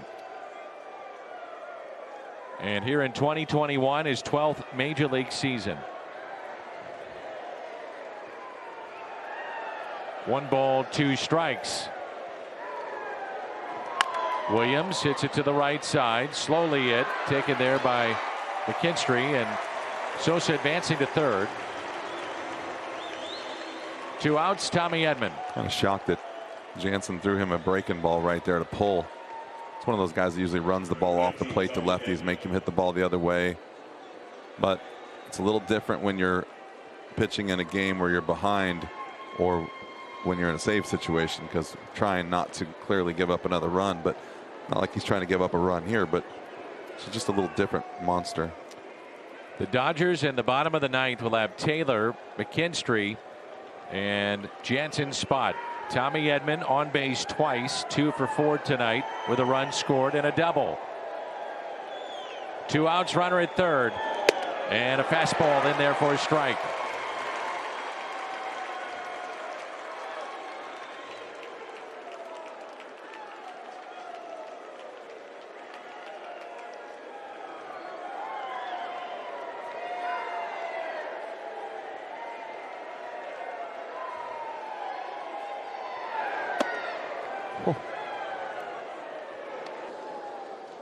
Ball looked like a wiffle ball right there. It expected to tail, and it kind of cuts back. Just took off. Playing Edman to pull with a shift. Off the line at third is Turner, so Sosa can get down the line. The ball gets away. 1 ball, 1 strike on Tommy Edman. Jammed him, popped up. Playable, and the catch made by Will Smith. We head to the bottom of the 9th. Edmundo Sosa with 2 strikes. A base hit to left, initially showing bunt. Infield in. O'Neill scores. Redbirds on top, 3-2. 3-2 our score. Game number 2 of the 3-game series. It was tight about midway through in game 1, and tonight the Cardinals had a 2-run lead until a walk in the 7th to Albert Pujols and a home run hit by Matt Beatty. That tied it up at 2-2. And moments ago, Edmundo Sosa has put the Cardinals on top with an RBI single to left. Alex Reyes into the ball games. Righties hitting 173. The lefties 091. And on the road, a 0 ERA in 13 2/3. Well, this guy's been so good. So good. Just hoping that the amount of rest doesn't affect the strike zone, the command. Doesn't overthrow. Just stay the same as he's been.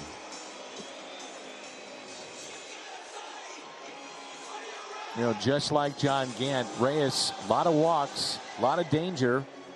But opponents have hit 0-47 with him. Runners in scoring position. Here's Taylor, who is the hero in game 1. He singled to left, flied to right, grounded back to the pitcher, 1 for 3. McKinstry is on deck, and then we'll see a pinch hitter. And the first pitch at 97, a strike on the inside corner.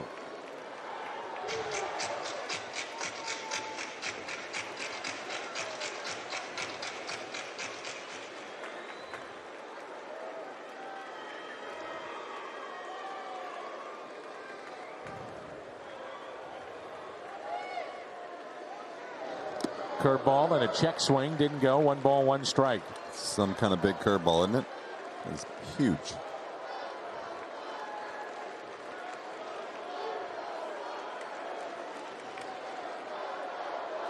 Justin Williams stayed in the game. He's in right field for Rondon.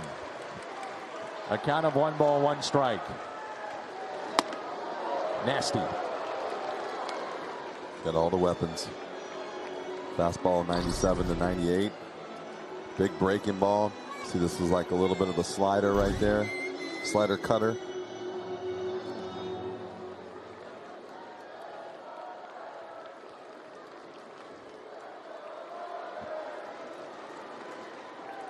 Swing and a miss, and the first out here in the 9th. The strikeout, Alex Reyes.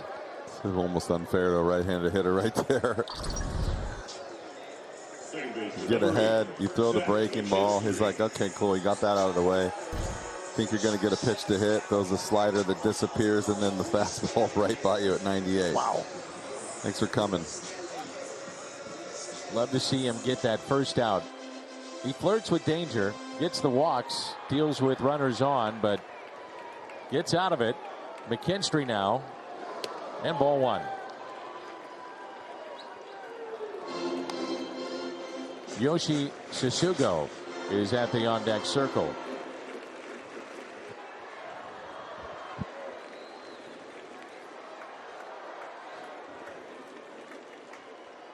The 1-0.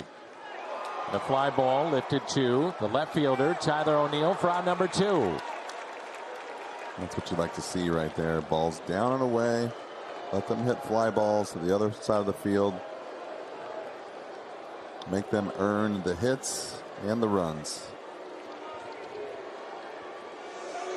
It's been a fun ball game. Yes, they've done a nice job both sides. It's nice to see a close, good pitched game on both sides. Good defense. Yoshi Sutugo, acquired from the Rays back on the 15th of May for a player to be named later. Or cash. 8 games with the Dodgers. He's 3 for 23 in the final hope for LA. 2 outs here in the bottom of the 9th. And ball 1. Quite a different pitched, differently pitched game. One team using 7 pitchers. Another team about a chance to get through it in 3. A little bit of small ball. Stolen base when needed. You're right, a good game. 2-0. 0 for his last 6 overall. 0 for 5 as a pinch hitter this season.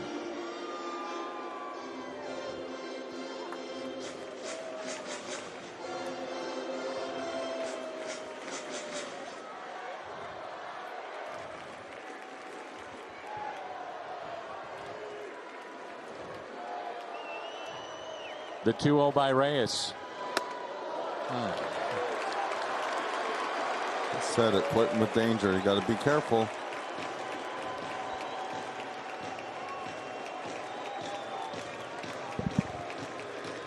Three 3-0. Bellinger is on deck.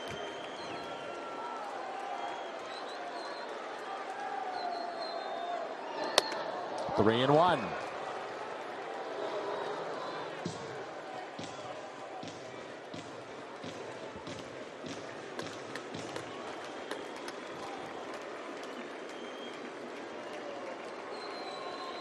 Three-one pitch, Alex Reyes. Tying run aboard, winning run comes to the plate. Cody Bellinger. That is not what you wanted right there. Not how you draw it up. Hopefully his timing is still a little off from being on the injured list. Just a little bit behind some fastballs yesterday.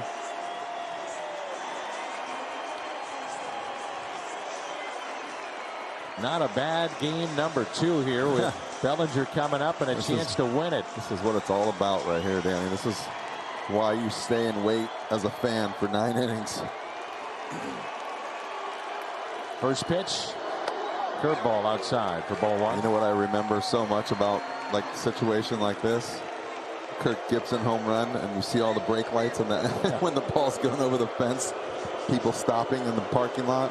Don't want to see that here. You might have left a little bit too early if that was you. So again, he was activated from the injured list Saturday. Missed 46 games. He's 0 for 11 since returning from the injured list. And we've seen him a bit tardy on some of these swings. He's going to throw strikes.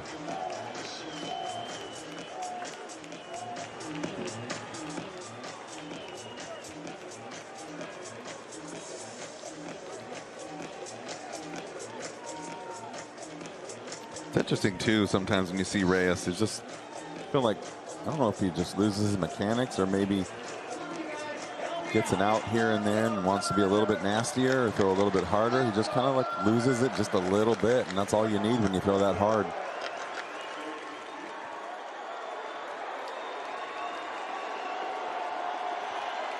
The 1-0. 1 ball and 1 strike. It's a gutsy pitch right there, breaking ball. You go 2-0 here, you're asking for trouble.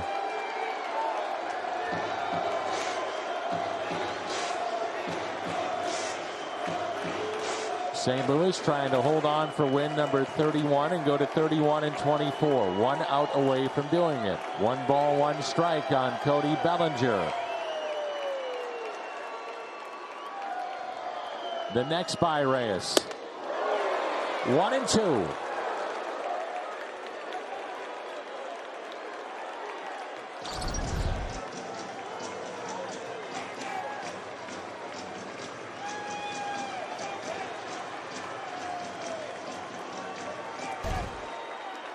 Dodgers down to their final strike.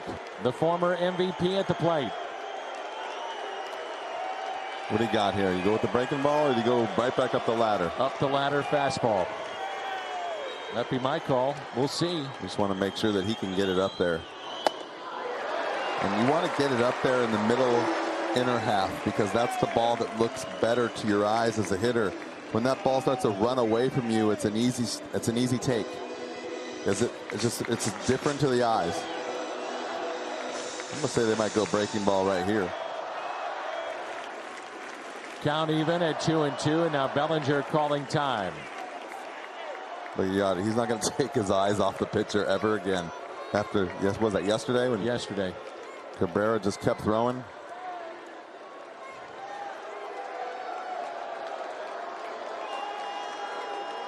Tying run at first, winning run at the plate. Cardinals a strike away, and the 2-2 by Reyes. Line into center field. Bellinger extends the game.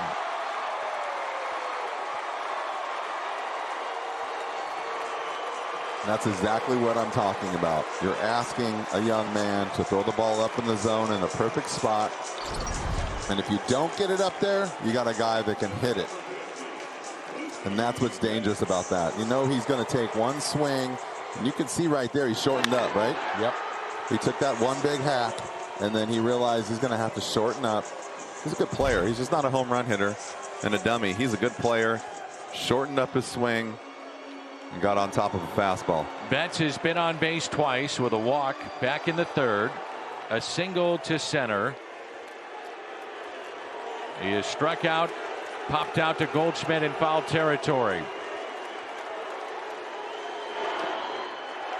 Ball scoots away. Runners won't chance it. Stay put. Betts with runners in scoring position this year, batting .250, 2 outs, and in this spot, .211. It's a big play. I mean, that's the eventual potential winning run going in Bellinger to second base.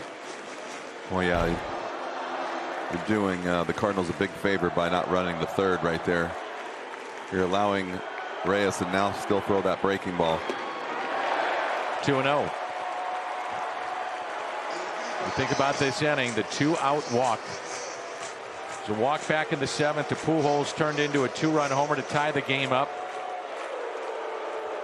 And here is Mike Maddox to slow it down for Alex Reyes.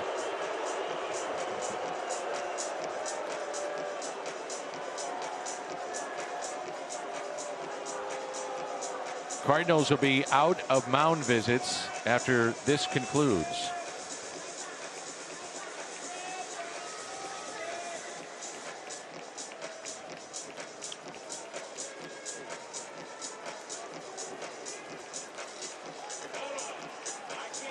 You think that rule's legit? You like that rule? How many times has it really bothered you that the catchers run out there and fix the signs really quick? Some catchers, though, were taking it overboard. I mean, well, you know what, though? That's where the umpire needs to just take control of the game.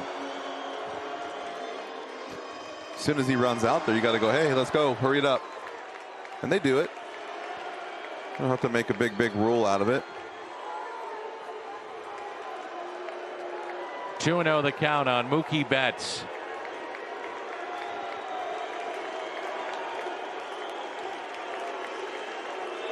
Runners at first and second, the 2-0.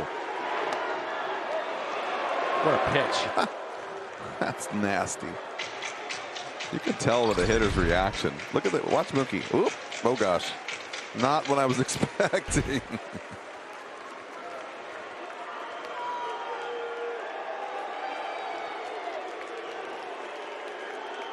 The 2-1. Betts out to left. O'Neill back. He got it! Tyler O'Neill with the catch up against the wall, and the Cardinals win it! 3-2, and what a play by O'Neill to finish off game 2. I don't even know what to say. That's unbelievable. That is the biggest play of the year on defense right there. I think this is a homer because I know that porch is short in left field. I was hoping it didn't get into that corner. What a catch. What a play. Carlson's catch midway through, and this one to end it, and that saves 4, maybe 5 runs. And by the way, he doesn't know where he's at the end of there. He sticks his foot out because he thinks he's going to hit the wall. Great concentration and great play. What a game. Another Houdini act right there by a reliever. The Cardinals take game 2 by the final of 3-2. O'Neill with the catch. He scored the winning run. Dejected Mookie Betts. The post-game show comes your way next.